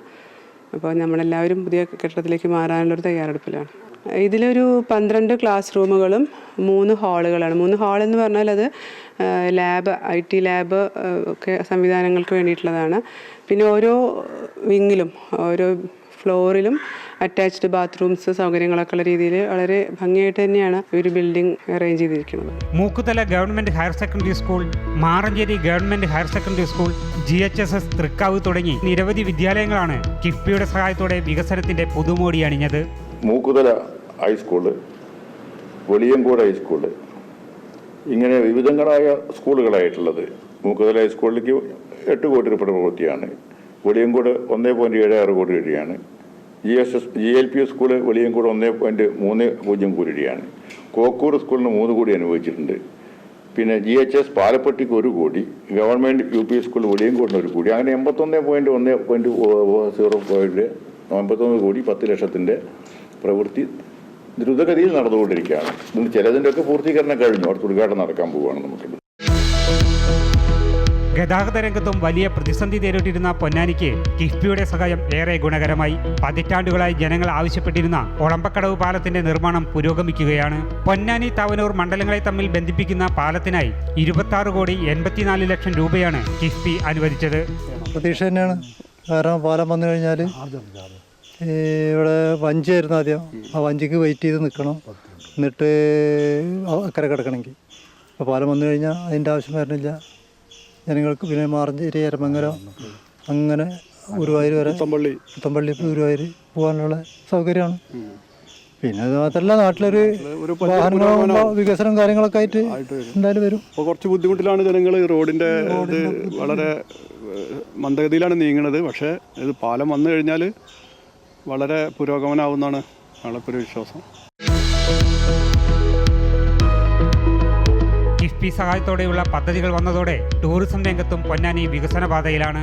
ഭാരതപ്പുഴയും അറബിക്കടലും ഒന്നിക്കുന്ന അഴിമുഖത്തിനോട് ചേർന്നുള്ള നിളയോരം പാലത്തിനും അപ്രോച്ച് റോഡിനുമായി 36,28,00,000 രൂപയാണ് കിഫ്ബി നൽകിയത്. നിളയോര പാലം 36.28 കോടി. ആ 36.28 കോടിയുടെ പാലവും അവിടുത്തെ റോഡും കൂടി വന്നു കഴിഞ്ഞപ്പോൾ വലിയ തോതിലേക്കുള്ള ഒരു മാറ്റമാണ് പൊന്നാനിയിൽ ഉണ്ടായിട്ടുള്ളത്. പൊന്നാനി ടൂറിസം സാധ്യതയ്ക്ക് വലിയ തോതിലേക്ക് മാറ്റം സഹായിച്ചിട്ടുണ്ട്. ഇപ്പോൾ പൊന്നാനി എന്ന് പറഞ്ഞാൽ പൊന്നാനി അറിയാൻ കടലും കായലും അതുപോലെ തന്നെ പുഴയും എല്ലാം കൂടി ഉള്ള ഒരു പ്രകൃതി അനുഗ്രഹിച്ച പ്രദേശമാണ് പൊന്നാനി. അപ്പോൾ ആ പാലം വന്നതോടുകൂടി വലിയ രൂപത്തിലേക്കുള്ള ഒരു ആകർഷക കേന്ദ്രമായി നമുക്ക് അത് പാലം റോഡും വന്നതോടുകൂടി. മാത്രമല്ല 289 കോടി രൂപ ചെലവിൽ അഴിമുഖത്തിനോട് ചേർന്ന് ഹൗറ മോഡലിൽ നിർമ്മിക്കുന്ന കേബിൾ സ്റ്റൈഡ് ബ്രിഡ്ജിനുള്ള ടെൻഡർ നടപടികളും പൂർത്തിയായി. ഇപ്പോൾ ഏറ്റവും പ്രധാനപ്പെട്ട ഒരു വർക്കാണ് ഈ കേബിൾ സ്റ്റൈഡ് ബ്രിഡ്ജ് എന്നുള്ളത്. നമ്മൾ തീരദേശ റോഡുമായി ബന്ധിപ്പിക്കുന്നതാണുള്ളത്. അത് ഹൗറ മോഡൽ ഒരു കേബിൾ സ്റ്റൈഡ് ബ്രിഡ്ജിൻ്റെ പ്രവൃത്തിയെ സംബന്ധിച്ചിടത്തോളം അതിൻ്റെ എല്ലാ നടപടിക്രമം പൂർത്തീകരിച്ച് കഴിഞ്ഞു. ടെൻഡറിലേക്ക് പോവുകയായിരുന്നു. ടെൻഡർ ചെയ്യാൻ വേണ്ടിയിട്ട് കിഫ്ബി തീരുമാനമെടുത്തു. ടെൻഡർ വിളിക്കാൻ തീരുമാനിച്ച സമയത്താണ് ഇവിടെ മാരിടൈം ബോർഡിൻ്റെ മറ്റൊരു പ്രൊജക്റ്റ് കപ്പൽ നിർമ്മാണശാല ഇവിടേക്ക് വരാൻ പോകുന്നതിനെ സംബന്ധിച്ചിടത്തോളം വിവരം കിട്ടിയപ്പോൾ ആ വിഷയം കിഫ്ബിയുമായി ചർച്ച ചെയ്യാൻ വേണ്ടി ബന്ധപ്പെട്ട വകുപ്പുകളൊക്കെ തീരുമാനമെടുത്തു. അപ്പം കപ്പൽ നിർമ്മാണശാല വരിക എന്ന് പറഞ്ഞാൽ ഒരുപാട് പേർക്ക് തൊഴിൽ ലഭ്യമാക്കുന്ന തന്നെ മാത്രമല്ല അതിനനുബന്ധമായ മറ്റു വികസനത്തിനും സാധ്യതയുള്ളതാണ്. വലിയ തോതിലേക്ക് പൊന്നാനി ഒരു വികസനത്തിലേക്ക് കുതിപ്പിലേക്ക് കടക്കാൻ സാധ്യതയുള്ളതാണ്. അപ്പോൾ അത് വെച്ചുകൊണ്ട് അവരുടെ ഇപ്പോഴത്തെ പ്രപ്പോസലിൽ അലൈൻമെൻറ്റിൽ മാറ്റം വരുത്തണം. കാരണം ഇതിൻ്റെ തൂണുകൾ വലിയ തൂണുകൾ അവിടെ വന്നു കഴിഞ്ഞാൽ ഇവിടുന്ന് വരുന്ന ലോറികൾക്ക് കടന്നു പോകാൻ കഴിയാത്ത ഒരു സാഹചര്യം വരും. അപ്പോൾ അതിന് അലൈൻമെൻറ്റ് മാറ്റം വരുത്താൻ വേണ്ടിയിട്ട് കിഫ്ബിയും ബന്ധപ്പെട്ട ഉദ്യോഗസ്ഥന്മാരും ഇതിൻ്റെ വർക്ക് നടത്തുന്ന എല്ലാ ഉദ്യോഗസ്ഥന്മാരെല്ലാം വന്ന് പരിശോധിച്ചുകൊണ്ട് തൽക്കാലത്തേക്ക് ടെൻഡർ മാറ്റി വെച്ചിരിക്കുകയാണ്. പക്ഷേ അതിന് 289 കോടി രൂപ അനുവദിച്ചിട്ടുണ്ട്. അത് അതിന് വലിയ രൂപത്തിലേക്ക് പടിഞ്ഞാറക്കരയ്ക്ക് അതിൻ്റെ അത് വന്നു കഴിഞ്ഞാൽ വലിയ രൂപത്തിൽ മാറ്റം വരും നമുക്കുള്ളത്. ഇങ്ങനെ മൊത്തത്തിൽ 419 കോടി രൂപയുടെ പ്രവൃത്തിയാണ് കിഫ്ബിയുടെ ഈ ഫണ്ടായി നമുക്ക് അനുവദിക്കപ്പെട്ടിട്ടുണ്ട്. പതിറ്റാണ്ടുകളായി വികസനമില്ലാതെ തളർന്ന പൊന്നാനി പശ്ചാത്തല മേഖലയുടെ കരുത്തിൽ വികസനത്തിന്റെ പുതുചരിത്രം എഴുതുമ്പോൾ അതിന് ചാലകശക്തിയാകുന്നത് കിഫ്ബിയാണ്. നമ്മൾ സ്കൂൾ കെട്ടിടങ്ങളൊക്കെ തന്നെ മഹാഭൂരിപക്ഷം സ്കൂൾ കെട്ടിടം മെച്ചപ്പെട്ട രൂപത്തിലേക്കായി പഴയുന്ന വ്യത്യസ്തമായിട്ട്. ആശുപത്രി വലിയ രൂപത്തിലേക്കുള്ള മാറ്റത്തിലേക്ക് കുതിക്കുകയാണ്. റോഡുകൾക്കകത്ത് വലിയ രൂപത്തിലേക്കുള്ള മാറ്റം കൂടി പശ്ചാത്തല സൗകര്യമാകെ വികസിക്കുകയാണ്. ഈ ബ്രിഡ്ജിൻ്റെ കേബിൾ സ്റ്റൈഡ് ബ്രിഡ്ജും കൂടി വന്നു കഴിഞ്ഞാൽ വലിയ ഒരു കുതിപ്പായിരിക്കും ഇവിടെ. അത് അതിനനുബന്ധമായി ഉണ്ടാവാൻ പോകുന്ന ടൂറിസം മേഖലയ്ക്കകത്തുള്ള നേട്ടം കൂടിയാണ് നമുക്കുള്ളത്. ടൂറിസം മേഖലയ്ക്കകത്ത് വിവിധങ്ങളായ പദ്ധതികൾ ഇപ്പോൾ അവിടെ വരാൻ പോവുകയാണ്. ടൂറിസത്തിൻ്റെ സാധ്യത അനന്തമായ പൊന്നാനിയിലെ സാധ്യതകളെ സംബന്ധിച്ചിടത്തോളം ഇപ്പോഴാണ് ആൾക്കാർ തിരിച്ചറിഞ്ഞത് നമുക്കുള്ളത്. അതിൻ്റെ ഫലമായിട്ട് ഏകദേശം ഇവിടെ 300 കോടി രൂപ പറഞ്ഞ ടൂറിസം പദ്ധതിയുടെ പ്രൊജക്റ്റുകൾ ആയിക്കഴിഞ്ഞു. ഇപ്പോൾ അതിൻ്റെ നമ്മൾ മൊത്തത്തിൽ 1600 കോടി രൂപയുടെ ഇൻവെസ്റ്റ്മെൻറ്റ് ഇവിടെ നടക്കാൻ പോവുകയാണ്. ഈ 2 വർഷം കൊണ്ട് പൂർത്തീകരിക്കുന്ന രൂപത്തിലേക്കുള്ളത് 1600 കോടിയുടെ ഇൻവെസ്റ്റ് നടക്കാൻ പോവുകയാണ്. ആ പ്രൊജക്റ്റുകളുടെയൊക്കെ വന്നു കഴിഞ്ഞാൽ പൊന്നാനിക്കകത്ത് സമൂലമായ വലിയ രൂപത്തിലേക്ക് കുതിച്ചാട്ട പൊന്നാനിക്കകത്ത് ഉണ്ടാവും. അപ്പോൾ വലിയ തോതിലേക്കുള്ള മാറ്റം ഇതിന് ഈ കിഫ്ബി നൽകിയിട്ടുള്ള സംഭാവന പ്രധാനപ്പെട്ട സംഭാവനയാണ് ഈ പശ്ചാത്തല സൗകര്യങ്ങൾ ഒരുക്കുന്നതിനുമായി ബന്ധപ്പെട്ടുകൊണ്ട്. അതുകൊണ്ട് കിഫ്ബിയുടെ പ്രവർത്തനം കേരളത്തിൻ്റെ സമഗ്രമായ വികസനത്തിന് അടിത്തറയിട്ട് മുന്നോട്ട് പോകുന്നതിന് പ്രധാനപ്പെട്ട സംഭാവന നൽകിയതാണ്. ആ കിഫ്ബി നിലനിൽക്കൽ കേരളത്തിൻ്റെ ആവശ്യമാണ്. കിഫ്ബിയുടെ നിലനിർത്തുന്നതിന് വേണ്ടിയിട്ടുള്ള ഇടപെടലുകൾ സംസ്ഥാന സർക്കാർ മുന്നോട്ട് തന്നെ പോയിക്കൊണ്ടിരിക്കും. ഇപ്പോഴും കുറേ പദ്ധതി ഈ കഴിഞ്ഞ 3 ദിവസങ്ങൾക്ക് മുമ്പാണ് ഒരുപാട് പദ്ധതികൾ വീണ്ടും കിഫ്ബി അംഗീകാരം കൊടുത്തുകൊണ്ട് പോയിട്ടുള്ളത് നമുക്കുള്ളത്. അപ്പോൾ ആ കിഫ്ബിൻ്റെ പദ്ധതിയെ സംബന്ധിച്ചിടത്തോളം നമുക്ക് എതിരായിട്ട് പറയുന്നത് ഈ കേരളത്തിൻ്റെ വികസനത്തെ തടയൽ മാത്രമാവും. ക്യാമറാമാൻ അമർജിത്തിനോടൊപ്പം ടി.കെ. അരവിന്ദൻ, അമൃത ന്യൂസ്. എക്കാലവും BJP UDFന് കനത്ത വെല്ലുവിളി ഉയർത്തുന്ന മണ്ഡലമാണ് മഞ്ചേശ്വരം നിയോജക മണ്ഡലം. കെ സുരേന്ദ്രന്റെ സ്ഥാനാർത്ഥിത്വം കൊണ്ട് ശ്രദ്ധയാകർഷിച്ച മണ്ഡലത്തിൽ തിരഞ്ഞെടുപ്പിന് കളമൊരുങ്ങവേ അങ്കത്തട്ടിന് ചൂടേറി തുടങ്ങിയിട്ടുണ്ട്. നിലവിലെ MLA മുസ്ലിം ലീഗിലെ AK മഷ്റഫും BJP മുൻ സംസ്ഥാന അധ്യക്ഷൻ കെ സുരേന്ദ്രനും വീണ്ടും മത്സരരംഗത്ത് എത്തുമെന്നാണ് വിലയിരുത്തലുകൾ. കഴിഞ്ഞ തവണ സുരേന്ദ്രനോട് മത്സരിച്ച് 850 വോട്ടുകളുടെ ഭൂരിപക്ഷത്തിലായിരുന്നു നിലവിലെ MLA AK മഷ്റഫിന്റെ വിജയം. BJP ശക്തമായ വെല്ലുവിളി ഉയർത്തുമ്പോഴും കാലങ്ങളായി ലീഗ് നേതൃത്വത്തിലൂടെ UDF സ്ഥാനാർത്ഥികൾ വിജയിക്കുന്ന മണ്ഡലമാണ് മഞ്ചേശ്വരം നിയോജക മണ്ഡലം. കനത്ത ത്രികോണ മത്സരം നടക്കുന്ന മണ്ഡലത്തിൽ 2016 നിയമസഭാ തെരഞ്ഞെടുപ്പിൽ BJP മുൻ സംസ്ഥാന അധ്യക്ഷൻ കെ സുരേന്ദ്രൻ മുസ്ലിം ലീഗിലെ PB അബ്ദുൾ റസാഖിനോട് പരാജയപ്പെട്ടത് 89 വോട്ടുകൾക്ക് മാത്രമാണെന്ന കണക്കുകൾ മഞ്ചേശ്വരം നിയോജക മണ്ഡലത്തിലെ പോരാട്ട വീര്യം കൃത്യമായി വ്യക്തമാക്കുന്നു. സംസ്ഥാനത്തിന്റെ വടക്കേ അറ്റത്ത് തുളുനാടൻ മണ്ണിൽ താമര വിരിയിക്കാമെന്ന പ്രതീക്ഷകൾ ഇപ്പോഴും ശക്തമാണ്. 2021 നടന്ന കഴിഞ്ഞ നിയമസഭാ തെരഞ്ഞെടുപ്പിൽ നിലവിലെ MLA മുസ്ലിം ലീഗിലെ AK മഷ്റഫ് വിജയിച്ചത് 850 വോട്ടുകൾക്കാണ്. കഴിഞ്ഞ നിയമസഭാ തെരഞ്ഞെടുപ്പിലും BJP സ്ഥാനാർത്ഥി കെ സുരേന്ദ്രനായിരുന്നു. കെ സുരേന്ദ്രൻ BJP സ്ഥാനാർത്ഥിയായി ഇത്തവണയും മഞ്ചേശ്വരത്ത് മത്സരത്തിനിറങ്ങുമെന്ന സൂചനകൾ പുറത്തു വരുമ്പോൾ മഞ്ചേശ്വരം നിയോജക മണ്ഡലത്തിലെ UDF BJP കണക്കുകൂട്ടലുകൾക്കും രാഷ്ട്രീയ ചർച്ചകൾക്കും ചൂടേറി തുടങ്ങി. പോസിബിലിറ്റീസ് മഞ്ചേശ്വരത്താണുള്ളത്. അപ്പോൾ മഞ്ചേശ്വരത്ത് ഈ പ്രാവശ്യം BJPയുടെ MLA തീർച്ചയായിട്ടും ഉണ്ടാവും. അവിടെ നമുക്ക് നോക്കിക്കഴിഞ്ഞെങ്കിൽ ഈ കാസർഗോഡ് ജില്ല ഫോമായ ശേഷം നിരന്തരമായിട്ട് ഒരു തവണ മാത്രമാണ് LDFന്റെ MLA ഉണ്ടായിരുന്നു. കാലകാലമായിട്ട് അവിടെ ഉണ്ടായത് ലീഗിൻ്റെ MLA ആണ്. അപ്പോൾ ആ ലീഗിൻ്റെ MLA അത് ഇപ്പോഴത്തെ ഈ ഒരു പ്രാവശ്യത്തിൻ്റെ MLA AK മഷ്റഫ് പേരിന് മാത്രമാണ് MLA നാട്ടിലേ ഉണ്ടാവുന്നില്ല. നമുക്ക് മഞ്ചേശ്വരത്തിൽ താലൂക്ക് ഓഫീസ് ഉണ്ട്. താലൂക്ക് ഓഫീസ് ഇപ്പോഴും ഒരു റെന്റഡ് ബിൽഡിങ്ങിലാണ് താലൂക്ക് ഓഫീസ് ഉള്ളത്. അപ്പോൾ ഈ താലൂക്ക് ഓഫീസും പോലും കൊണ്ടുവരാൻ സാധിക്കാത്ത MLA ഇനി നമുക്ക് മഞ്ചേശ്വരത്തിൽ ആവശ്യമില്ല. കുടിവെള്ള പദ്ധതികൾ ഇപ്പോഴും എത്രയോ വീട്ടുകളിൽ കുടിവെള്ള പദ്ധതികളില്ല. അതേപോലെ എത്രയോ വീട് ഇപ്പോഴും ഷെഡിലല്ല ഈ നമ്മൾ ഇത് ടർപ്പൽ കിട്ടുന്നുണ്ടല്ലോ, അത് വെച്ചിട്ടുള്ള എത്രയോ വീടുകളുണ്ട്. കഴിഞ്ഞ തവണ UDFനെ പിന്തുണച്ച SDPI നേതൃത്വം ഇത്തവണ സ്ഥാനാർത്ഥി ഇറക്കി മത്സര രംഗത്തുണ്ടാകുമെന്ന പ്രഖ്യാപനവും നടത്തിയിട്ടുണ്ട്. അതേസമയം ഏത് വെല്ലുവിളികളെയും മറികടന്ന് മഞ്ചേശ്വരത്തിന്റെ മണ്ണിൽ UDF ഉജ്ജ്വല വിജയം കാഴ്ചവെക്കുമെന്നാണ് UDF ക്യാമ്പിലെ കണക്കുകൂട്ടലുകൾ. കഴിഞ്ഞ തദ്ദേശ സ്വയംഭരണ തിരഞ്ഞെടുപ്പിൽ മണ്ഡലത്തിൽ ഉൾപ്പെടുന്ന 8 ഗ്രാമപഞ്ചായത്തുകൾ, മഞ്ചേശ്വരം ബ്ലോക്ക് പഞ്ചായത്ത് എന്നിവിടങ്ങളിൽ UDFന് ഭരണം നേടാൻ സാധിച്ചത് ലീഗ് UDF നേതൃത്വത്തിന്റെ കരുത്ത് വ്യക്തമാക്കുന്നു. മഞ്ചേശ്വരം, മീഞ്ച, പൈവിളികെ, കുമ്പള, പുത്തികെ, വോർക്കാടി, മംഗൽപാടി, എൺമകജെ ഗ്രാമപഞ്ചായത്തുകൾ ഉൾപ്പെടുന്ന മണ്ഡലത്തിൽ കന്നഡ ഭാഷാ സ്വാധീനവും മത്സരരംഗത്ത് പ്രധാന ഘടകമാണ്. നിലവിലെ MLA AK മഷ്റഫ് വീണ്ടും മത്സരിക്കുമെന്നാണ് സൂചനകൾ. ഏറെ ചർച്ച ചെയ്യപ്പെട്ട കുമ്പള ആരിക്കാടിയിലെ താൽക്കാലിക ടോൾ ബൂത്തിനെതിരെ MLA നടത്തിയ ജനകീയ സമരം മണ്ഡലത്തിൽ AK മഷ്റഫിന്റെ ജനസമ്മതിക്ക് കൂടുതൽ നേട്ടവും ഉയർച്ചയും ഉണ്ടാക്കിയതായി പ്രതിപക്ഷത്ത് പോലും രഹസ്യ വിലയിരുത്തലുകളുണ്ട്. അങ്ങനെയാണ് AK മഷ്റഫിന്റെ കഴിഞ്ഞ 5 വർഷക്കാലം നല്ല പ്രവർത്തനമാണ്. നല്ല പ്രവർത്തനം, രാഷ്ട്രപരമായി പാരമ്പര്യമുള്ള വ്യക്തിയാണ്. അതുകൊണ്ട് 5 കൊല്ലം MLA ആയി മഞ്ചേശ്വരം മണ്ഡലത്തിൻ്റെ മുക്കുമൂലയിലും വികസനത്തിൻ്റെ ഒരു പൂച്ചെണ്ട് പോലെ അർപ്പിച്ച ഒരു MLA ആണ് മഞ്ചേശ്വരത്ത്. ഈ വികസനത്തിൻ്റെ നേട്ടമാണ് ഈ തെരഞ്ഞെടുപ്പിലും ജനങ്ങൾ ആശ്വാസത്തോടെ കാത്തിരിക്കുകയാണ്. നിയമസഭ തെരഞ്ഞെടുപ്പ് ഞങ്ങളുടെ വിജയം ഒരു 15,000 20,000 ഒരു വിജയം AK മഷ്റഫ് ഉറപ്പ് നിലനിർത്താൻ ഈ മണ്ഡലത്തിൽ നമുക്ക് സാധിക്കും.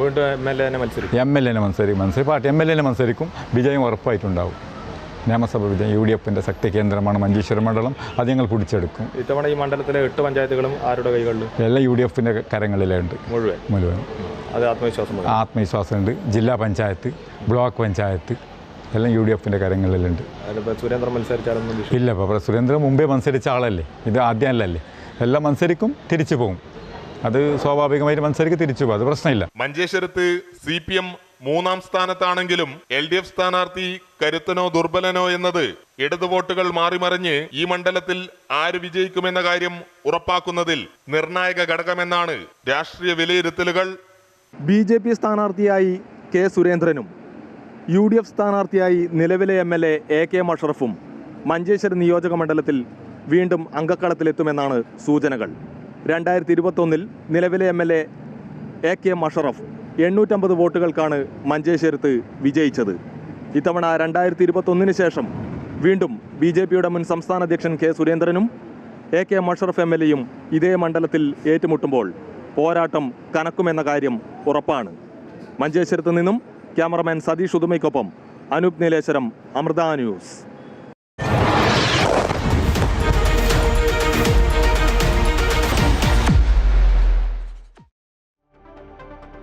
പശ്ചിമേഷ്യയിലെ ഏറ്റവും പുതിയ വിവരങ്ങൾ അറിയാതെ നമുക്ക് കടന്നു പോകാൻ സാധിക്കുകയില്ല. ഈ ഒരു നിമിഷത്തിലും ലിജിൻ ചേരുകയാണ് ഇന്റർനാഷണൽ ഡെസ്കിൽ നിന്ന്. ലിജിൻ, നമുക്കെപ്പോഴും അറിയേണ്ട ഒരൊറ്റ കാര്യമാണ്, അതായത് ഇതിൽ സമവായത്തിൻ്റെ അല്ലെങ്കിൽ ചർച്ചകളുടെ അല്ലെങ്കിൽ സമാധാനത്തിൻ്റെയൊക്കെ ഒരു സാധ്യതകൾ, ഒരു കിരണം എവിടെയെങ്കിലും ഏതെങ്കിലും ഭാഗത്തു നിന്നും ഉണ്ടാകുന്നുണ്ടോ? ട്രംപിൻ്റെ നിലപാടിൽ, ബെന്യാമിൻ നെതന്യാഹുവിൻ്റെ നിലപാടുകളിലൊക്കെ ഏതെങ്കിലും ഒരു മാറ്റം ഉണ്ടാകുമോ? സ്വപ്ന, തീർച്ചയായിട്ടും എല്ലാവരും ഉറ്റുനോക്കുന്നതും ആകാംക്ഷയുടെ കാത്തിരിക്കുന്നതും അത് തന്നെയാണ്. എപ്പോഴായിരിക്കും ഈ സംഘർഷത്തിന് അയവുണ്ടാകുക, സമാധാനം പുലരുക? പക്ഷേ അതിന് ഒരു ചോദ്യത്തിന്, അതായത് ഡൊണാൾഡ് ട്രംപിനോടുള്ള ചോദ്യത്തിന് അദ്ദേഹം നൽകിയിരിക്കുന്ന ഉത്തരം എന്ന് പറയുന്നത് അത്ര ആശ്വാസകരമല്ല എന്നുള്ളത് തന്നെയാണ് ഈ ഘട്ടത്തിൽ മനസ്സിലാക്കേണ്ടത്. കാരണം അദ്ദേഹം ഒരു ഡെയിലി മെയിൽ എന്ന് പറയുന്ന മാധ്യമത്തിന് നൽകിയിരിക്കുന്ന ടെലിഫോൺ സംഭാഷണത്തിൽ അദ്ദേഹം പറഞ്ഞത് ഈ യുദ്ധം തുടരും എന്ന് തന്നെയാണ് അദ്ദേഹം പറഞ്ഞു വയ്ക്കുന്നത്. നേരത്തെ നമ്മൾ പറഞ്ഞു വെച്ചതുപോലെ, അല്ലെങ്കിൽ കഴിഞ്ഞ മണിക്കൂറുകൾക്ക് മുൻപ് അദ്ദേഹം മാധ്യമങ്ങളോട് സംസാരിച്ചതുപോലെ 4 ആഴ്ച വരെ നീണ്ടു നിൽക്കുമെന്ന് അദ്ദേഹം വീണ്ടും ആവർത്തിക്കുകയാണ്. എത്രയും പെട്ടെന്ന് തന്നെ തങ്ങൾ ഉദ്ദേശിക്കുന്ന കാര്യം നടപ്പിലാക്കി ഇറാനെ പൂർണ്ണമായിട്ടും താഴെ ഇറക്കും, അല്ലെങ്കിൽ തങ്ങളുടെ താഴേക്ക് കൊണ്ടുവരും എന്നുള്ള കാര്യം അദ്ദേഹം പറഞ്ഞു വയ്ക്കുന്നുണ്ട്. മാത്രമല്ല, പരമാവധിയാണ് ഈ പറഞ്ഞതുപോലെ 4 ആഴ്ച, അതിൽ കുറവ് തന്നെ അതിന് മുൻപ് തന്നെ പൂർണ്ണമായിട്ടും പരാജയപ്പെടുത്തും, അല്ലെങ്കിൽ തങ്ങൾ ആഗ്രഹിക്കുന്ന ലക്ഷ്യം നേടും എന്നുള്ളതാണ്. മറ്റൊന്ന്, ഈ ട്രംപ് ഇത്തരം കാര്യങ്ങൾ പറഞ്ഞു വെക്കുമ്പോൾ അവരുടെ അമേരിക്കയുടെ സൈനിക ക്യാമ്പയിൻ എത്രത്തോളം ശക്തമായിട്ടാണ് അവർ മുന്നോട്ട് കൊണ്ടുപോകുന്നത് എന്ന് നമുക്കിതിൽ നിന്ന് വളരെ വ്യക്തമായി മനസ്സിലാക്കാൻ സാധിക്കും. നേരത്തെ സെൻട്രൽ കമാൻഡ് നേരത്തെ തന്നെ കൃത്യമായി തന്നെ ട്വീറ്റ് ചെയ്തിട്ടുണ്ടായിരുന്നു. അതായത് ഇറാൻ്റെ പ്രധാനപ്പെട്ട, അതായത് അവരുടെ ഈ റവല്യൂഷണറി ഗാർഡിൻ്റെ ആസ്ഥാന മന്ദിരം പൂർണ്ണമായിട്ടും തകർത്തു എന്ന്, ഞങ്ങൾ വിജയിച്ചു എന്ന തരത്തിലുള്ള ഒരു പരാമർശം അവരുടെ ഭാഗത്തു നിന്നും ഉണ്ടാവുകയാണ്. തൊട്ടു പിന്നാലെയാണ് ട്രംപിൻ്റെ ഈ ഒരു അദ്ദേഹം ടെലിഫോണിലൂടെ അദ്ദേഹം നൽകിയ ആ ഒരു ചെറിയ അഭിമുഖത്തിൽ പറയുന്നത്. ന്യൂയോർക്ക് ടൈംസിനോടും സമാനമായ രീതിയിൽ അദ്ദേഹം ആവർത്തിക്കുകയാണ്, പ്രധാനമായും തങ്ങളുടെ ലക്ഷ്യം സാധ്യമാകുന്നതുവരെ പോരാട്ടം തുടരും, അല്ലെങ്കിൽ ഈ ഒരു സൈനിക നടപടി തുടരും എന്നുള്ളതാണ്. മറുവശത്ത് ഈ ആയുധവുമായി ബന്ധപ്പെട്ടുള്ള ചോദ്യം അദ്ദേഹത്തിനോട് അങ്ങോട്ട് ചോദിക്കുമ്പോൾ അദ്ദേഹം പറയുന്ന മറുപടി, ലോകത്തിൻ്റെ വിവിധ ഭാഗങ്ങളിൽ തങ്ങൾക്ക് വേണ്ടി ആയുധം ഒരുക്കിയിട്ടുണ്ട്, അതുകൊണ്ട് അത്തരത്തിലുള്ള ഒരു ബുദ്ധിമുട്ടും അമേരിക്ക നേരിടില്ല എന്നുള്ള കാര്യം കൂടെ പറഞ്ഞു വെക്കുന്നുണ്ട്. അതായത് ഇപ്പോൾ ഈ ട്രംപിൻ്റെ വാക്കുകൾ നമ്മൾ പരിശോധിക്കുമ്പോൾ ഈ വരുന്ന ആഴ്ചകളും അല്ലെങ്കിൽ വരുന്ന ദിവസങ്ങളും വളരെ നിർണായകമാണ് പശ്ചിമേഷ്യയെ സംബന്ധിച്ചിടത്തോളം എന്ന് തന്നെ പറയേണ്ടി വരും. മറുവശത്ത് ഇറാനെ സംബന്ധിച്ചിടത്തോളം ഇപ്പോൾ ഏറ്റവും ഒടുവിലായി പുറത്തു വരുന്ന വിവരം, അതായത് ഹിസ്ബുള്ളയുടെ സഹായം ഇറാന് ലഭിക്കുന്നു എന്നുള്ളതാണ്. ലെബനനിൽ നിന്നും ഒക്കെ ഈ വലിയ ആക്രമണങ്ങൾ, മിസൈൽ ആക്രമണം ഉണ്ടായി എന്നാണ് ഇസ്രായേൽ സേന ഇപ്പോൾ പറയുന്നത്. കാരണം പല മേഖലകളിൽ നിന്നും ലെബനനിൽ നിന്നുള്ള മിസൈലുകൾ ഇസ്രായേലിലേക്ക് പതിക്കുന്നു, അല്ലെങ്കിൽ ഇസ്രായേലിലേക്ക് തൊടുത്തുവിടാനുള്ള ശ്രമം നടക്കുന്നു. അത് എപ്പോഴും എല്ലാ കാലവും അങ്ങനെയാണ്. നമുക്ക് ഈ മുൻ ചരിത്രം എടുത്ത് പരിശോധിച്ചാൽ നമുക്ക് മനസ്സിലാക്കാൻ സാധിക്കും. ഇസ്രായേലിൻ്റെ ഏറ്റവും വലിയ ഭീഷണിയായിരുന്ന ഹമാസ് അല്ലെങ്കിൽ ഹിസ്ബുള്ള, ഇവർക്കെല്ലാം ഏറ്റവും വലിയ സഹായമായിരുന്നത് ഈ ഇറാനിലെ അയത്തുള്ള അൽ ഖമേനിയുടെ ഇറാൻ്റെ സഹായമാണ്, ഖമേനിയുടെ പിന്തുണയാണ്. അത് നമുക്ക് എല്ലാ കാലവും കാണാൻ സാധിക്കും. പ്രത്യേകിച്ചും ഈ ഇസ്രയേൽ ഗാസ ആക്രമിച്ചുകൊണ്ടിരുന്ന സമയത്ത്, അല്ലെങ്കിൽ പലസ്തീനുമായി യുദ്ധമുണ്ടായിരുന്ന സമയത്ത് ഒക്കെ ഈ ഹിസ്ബുള്ളയുടെ കേന്ദ്രങ്ങൾ, ഹിസ്ബുള്ളയുടെ നേതാക്കളിൽ നിന്ന് അല്ലെങ്കിൽ ഹമാസിൽ നിന്നൊക്കെ ഇവർക്കൊക്കെ കൃത്യമായ സഹായം എത്തിച്ചിരുന്നത്. അത് ആയുധമായിട്ടാണെങ്കിലും മിസൈലുകളായിട്ടാണെങ്കിലും ഡ്രോണുകളായിട്ടാണെങ്കിലും ഒക്കെ കൂടിയും സഹായം എത്തിച്ചിരുന്നത് ഈ ഖമേനിയുടെ, ഒരുപക്ഷെ ഈ അവിടുത്തെ ആ പശ്ചിമേഷ്യൻ മേഖലയുടെ ഒരു സമാധാനമില്ലായ്മയുടെ തലപ്പത്ത് നിൽക്കുന്ന അതിൻ്റെ ഒരു സൂത്രധാരൻ എന്ന് പറയുന്നത് ഈ ഖമേനി തന്നെയാണ് എന്ന് തന്നെയാണ് ഇസ്രയേലും അമേരിക്കയും എപ്പോഴും അവർ വാദിച്ചിരുന്നത്. അതുതന്നെയാണ് അവർ ഇതിലും പറയുന്നത്. സ്വാഭാവികമായും ഖമേനി ഇല്ലാത്തൊരു സാഹചര്യത്തിൽ ഇറാന് സഹായം എത്തിക്കേണ്ട ബാധ്യത, ആ ചുമതല ഇത്തരത്തിലുള്ള ഈ ഹിസ്ബുള്ള അടക്കമുള്ള ഈ ഭീകര സംഘടനകൾക്ക് തന്നെയാണ്. തീർച്ചയായിട്ടും അത് തന്നെയാണ്. ഇപ്പോൾ ഈ ഇറാന്റെ പരമോന്നത നേതാവ് ഈ ഖമനയുടെ മരണത്തിന് തൊട്ട് പിന്നാലെയാണ് ഈ ഹിസ്ബുള്ള ഇത്തരത്തിലുള്ള ആക്രമണങ്ങൾ നടത്തുന്നത്, മിസൈൽ ആക്രമണം ഇസ്രായേലിലേക്ക് നടത്തുന്നത് എന്നതാണ് ഏറ്റവും പ്രധാനപ്പെട്ട കാര്യം. സ്വപ്ന ഇവിടെ സൂചിപ്പിച്ചതുപോലെ തന്നെ, അതായത് കൃത്യമായിട്ടുള്ള സഹായങ്ങൾ നേരത്തെ തന്നെ ലഭിച്ചുകൊണ്ടിരുന്നു. അതായത് ഈ ഹിസ്ബുള്ള അടക്കമുള്ള മേഖലകളിലേക്ക്, അല്ലെങ്കിൽ അവർക്കൊക്കെ കൃത്യമായിട്ടുള്ള സഹായം ഖമേനിയുടെ ഭാഗത്തു നിന്നും ലഭിച്ചുകൊണ്ടിരുന്നു. അതിന് പ്രത്യുപകാരം, അല്ലെങ്കിൽ ഒരു പ്രധാനപ്പെട്ട നേതാവ് തങ്ങൾ ആശ്രയിച്ചിരുന്ന ഒരു നേതാവിൻ്റെ വിയോഗം സ്വാഭാവികമായും അവരുടെ ഒരു സഹായം എപ്പോഴും ഇറാനൊപ്പം തന്നെ നിൽക്കുവാനാണ് സാധ്യത. എന്തായാലും ഇറാൻ മാധ്യമങ്ങളടക്കം ഇത് സ്ഥിരീകരിച്ചിരിക്കുകയാണ്. അതായത് ഹിസ്ബുള്ള തങ്ങൾക്കൊപ്പമാണ് എന്ന് അവർ തന്നെ പറഞ്ഞു വെക്കുകയാണ്. എന്തായാലും ഹിസ്ബുള്ളയും ഇക്കാര്യം സ്ഥിരീകരിക്കുന്നുണ്ട്. അതായത് ലബനനിൽ നിന്നും തങ്ങൾ തന്നെയാണ് മിസൈൽ തൊടുത്തുവിട്ടത് എന്ന് അവർ തന്നെ സ്ഥിരീകരിച്ച് വയ്ക്കുകയാണ്. ഈ ഇടക്കാലത്ത് ആദ്യമായിട്ടായിരിക്കും ഹിസ്ബുള്ള ഇത്തരത്തിലൊരു കാര്യം, ആക്രമണത്തിൻ്റെ ഉത്തരവാദിത്തം സ്വയം ഏറ്റെടുക്കുന്നത് എന്നതാണ് ഇവിടെ ഏറ്റവും പ്രധാനപ്പെട്ട കാര്യം. ഇനി സ്വാഭാവികമായും ഇത്തരത്തിൽ ഒരു അക്രമം, നേരത്തെ ഈ ഡൊണാൾഡ് ട്രംപ് ഒരു വശത്ത് ഇത്തരത്തിലുള്ള ആക്രമണവുമായി അല്ലെങ്കിൽ ഈ ഇത്തരത്തിലുള്ള പ്രതിരോധവുമായി മുന്നോട്ട് പോകും എന്ന് പറഞ്ഞു വെക്കുമ്പോൾ മറുവശത്ത് ഇറാനും മിണ്ടാതെ ഇരിക്കുന്നില്ല എന്നുള്ളതാണ് ഏറെ ശ്രദ്ധേയം. ഹിസ്ബുള്ള പോലെയുള്ള അവരുടെ ഒരു കൂട്ടായ്മ ഒരുമിക്കുന്നു എന്നുള്ളതും ഇവിടെ ശ്രദ്ധേയമാണ്. നമ്മളെല്ലാവരും ആഗ്രഹിക്കുന്നത് ഒരു സമാധാന ചർച്ചകൾക്കാണ്, സമാധാനം പുലരണം എന്നുള്ളതാണ്. പക്ഷേ ഇത്തരത്തിൽ ഈ ശക്തമായിട്ടുള്ള രണ്ട് വിഭാഗങ്ങൾ തമ്മിൽ വീണ്ടും സംഘർഷത്തിലേക്ക് പോകുമ്പോൾ അത് എത്രത്തോളം സാധ്യമാണ് എന്നത് വളരെ പ്രധാനപ്പെട്ട ചോദ്യമായി ലോകത്തിന് മുൻപിൽ നിൽക്കുകയാണ്. പക്ഷേ ഈ ലോകരാജ്യങ്ങളൊക്കെ തന്നെ ഇപ്പോഴും ആവർത്തിച്ച് പറയുകയാണ് സമാധാനം ഉണ്ടാകണം, ചർച്ചകൾ നടക്കണം എന്നുള്ളതാണ്. UN അതോടൊപ്പം തന്നെ കഴിഞ്ഞ ദിവസങ്ങളിലൊക്കെ നമ്മൾ കണ്ടതാണ്, വിവിധ ലോകരാജ്യങ്ങൾ ഇക്കാര്യങ്ങൾ ആവർത്തിച്ച് പറയുന്നുണ്ട്. പക്ഷേ ഈ പറയുന്നത് പോലെ രണ്ട് ഭാഗത്തു നിന്നും ഇത്തരത്തിലുള്ള പ്രകോപനപരമായിട്ടുള്ള ഇടപെടൽ നടത്തുന്നു, വീണ്ടും ആക്രമണങ്ങൾ നടക്കുന്നു. പ്രത്യേകിച്ച് ഗൾഫ് മേഖലകളിൽ ഇറാൻ വീണ്ടും ഈ ആക്രമണങ്ങൾ ജസ്റ്റ് നമ്മൾ പരിശോധിച്ച കഴിഞ്ഞ തവണത്തെ ആക്രമണവുമായി ബന്ധപ്പെട്ട് ഇറാനെ ആക്രമിച്ചു ഇസ്രായേൽ. അപ്പോൾ നമ്മൾ പരിശോധിച്ചാൽ ഇറാന്റെ ആണവ നിലയങ്ങൾ ലക്ഷ്യമിട്ടായിരുന്നു കഴിഞ്ഞ തവണത്തെ ഒരു ആക്രമണമെങ്കിൽ ഇത്തവണ ഇറാന്റെ ആയുധ ശേഖരം, അതായത് മറ്റൊരു രാജ്യം, ഒരുപക്ഷെ ഇനി ഇറാൻ തല പൊക്കരുത് എന്ന ലക്ഷ്യത്തോടെ കൃത്യമായി ആസൂത്രണം ചെയ്ത ഒരു അറ്റാക്ക് തന്നെയാണ് ഇത്തവണ നമുക്ക് കാണാൻ സാധിക്കുന്നത് എന്ന് എടുത്ത് പറയേണ്ടിയിരിക്കും. നേരത്തെ ലിജൻ സൂചിപ്പിച്ചതുപോലെ തന്നെ ഈ തല പോയാൽ പിന്നെ ശരീരമില്ലല്ലോ, അല്ലെങ്കിൽ തലപ്പത്തിരിക്കുന്ന ആളില്ലാതായാൽ പിന്നെ അണികളില്ല എന്ന ആ തന്ത്രം, ഇത് കുറച്ച് നാളുകൾക്ക് മുൻപ് തന്നെ ഇസ്രയേലാണെങ്കിലും അമേരിക്കയാണെങ്കിലും പയറ്റി തെളിഞ്ഞ ഒന്ന് തന്നെയാണ്. അത് ഹമാസിൻ്റെ കാര്യത്തിലാണെങ്കിലും ഹിസ്ബുള്ളയുടെ കാര്യത്തിലാണെങ്കിലും ഒക്കെ നമ്മൾ കണ്ടതാണ്. അങ്ങോട്ട് പോയി അവരുടെ തലപ്പത്തുള്ള കമാൻഡർമാരെ വധിക്കുക, അപ്പോൾ ആ അണികൾ ചിഹ്ന ഭിന്നമാകും. അതേ തന്ത്രം തന്നെയാണ് ഗാസയിൽ അവർ പയറ്റിയത്, ലെബനനിലൊക്കെ പയറ്റിക്കൊണ്ടിരിക്കുന്നത്, അല്ലെങ്കിൽ ഹൂതിയിൽ നിന്ന് അറ്റാക്കിനെതിരെയൊക്കെ അവർ പയറ്റുന്നു. അതേ തന്ത്രം ഇതിൻ്റെയൊക്കെ ഏറ്റവും തലപ്പത്തുള്ള അയത്തുള്ള അൽ ഖംനെയി എന്ന മതപുരോഹിതനെ, അല്ലെങ്കിൽ ഈ ഭീകരവാദത്തിൻ്റെ ആസൂത്രകൻ എന്ന് കരുതപ്പെടുന്ന, അല്ലെങ്കിൽ ബുദ്ധികേന്ദ്രം എന്ന് കരുതപ്പെടുന്ന അയത്തുള്ള അൽ ഖമേനിയെ വധിക്കുക. അതോടുകൂടി ഒരുപക്ഷെ പശ്ചിമേഷ്യയിൽ സമാധാനം കൊണ്ടുവരാൻ തങ്ങളുടെ രാജ്യങ്ങൾക്ക്, അതുതന്നെ ഇവർ എപ്പോഴും ആവർത്തിച്ച് പറയാം, തങ്ങളുടെ രാഷ്ട്രത്തിൻ്റെ പരമാധികാരത്തിന് നേരെയുള്ള ആക്രമണം അല്ലെങ്കിൽ അതിൻ്റെ സംരക്ഷണം മാത്രം ലക്ഷ്യമിട്ടാണ് തങ്ങൾ ഈ യുദ്ധത്തിന് ഇറങ്ങുന്നതെന്നാണ് തുടക്കത്തിൽ തന്നെ അമേരിക്ക പറഞ്ഞത്. കഴിഞ്ഞ തവണയും അല്ലെങ്കിൽ ഇത്തവണയും ഇസ്രയേലും ആദ്യം ഒരുപക്ഷെ ഹമാസിനെ ആക്രമിച്ചപ്പോഴുമൊക്കെ ഇസ്രയേൽ എൻ്റെ രാജ്യത്തിൻ്റെ എൻ്റെ രാഷ്ട്രത്തിൻ്റെ പരമാധികാരം അല്ലെങ്കിൽ അതിൻ്റെ ഒരു സംരക്ഷണം അത് മാത്രമാണ് ലക്ഷ്യം വെക്കുന്നത് എന്നാണ് ഇരു രാഷ്ട്രങ്ങളും. ഈ ഒരു തന്ത്രം അല്ലെങ്കിൽ ഈ ഒരു നയം മുന്നോട്ട് വെച്ച് തന്നെയാണ് ഈ ആക്രമണങ്ങളെല്ലാം. എന്തായാലും ലിജിന് ഒരു കാര്യം നമ്മൾ മനസ്സിലാക്കേണ്ടതുണ്ട്, തങ്ങൾക്കെതിരായ ഭീഷണി പൂർണ്ണമായും അവസാനിപ്പിച്ചാൽ മാത്രമേ ഈ ഒരു യുദ്ധത്തിൽ നിന്ന് അമേരിക്കൻ പ്രസിഡന്റ് ഡൊണാൾഡ് ട്രംപോ ബെന്യാമിൻ നെതന്യാഹു അടക്കമുള്ളവർ പിന്മാറുകയുള്ളൂ എന്ന് നമ്മൾ മനസ്സിലാക്കണം. എന്തായാലും വളരെയധികം നന്ദി ലിജിൻ ഈ ഒരു വിശകലനവുമായി ചേർന്നതിന്. ഇനി നമുക്ക് കായിക വാർത്തകളിലേക്ക് കടക്കാതെ പോകാൻ കഴിയില്ല. കായിക വാർത്തകളിലേക്ക്.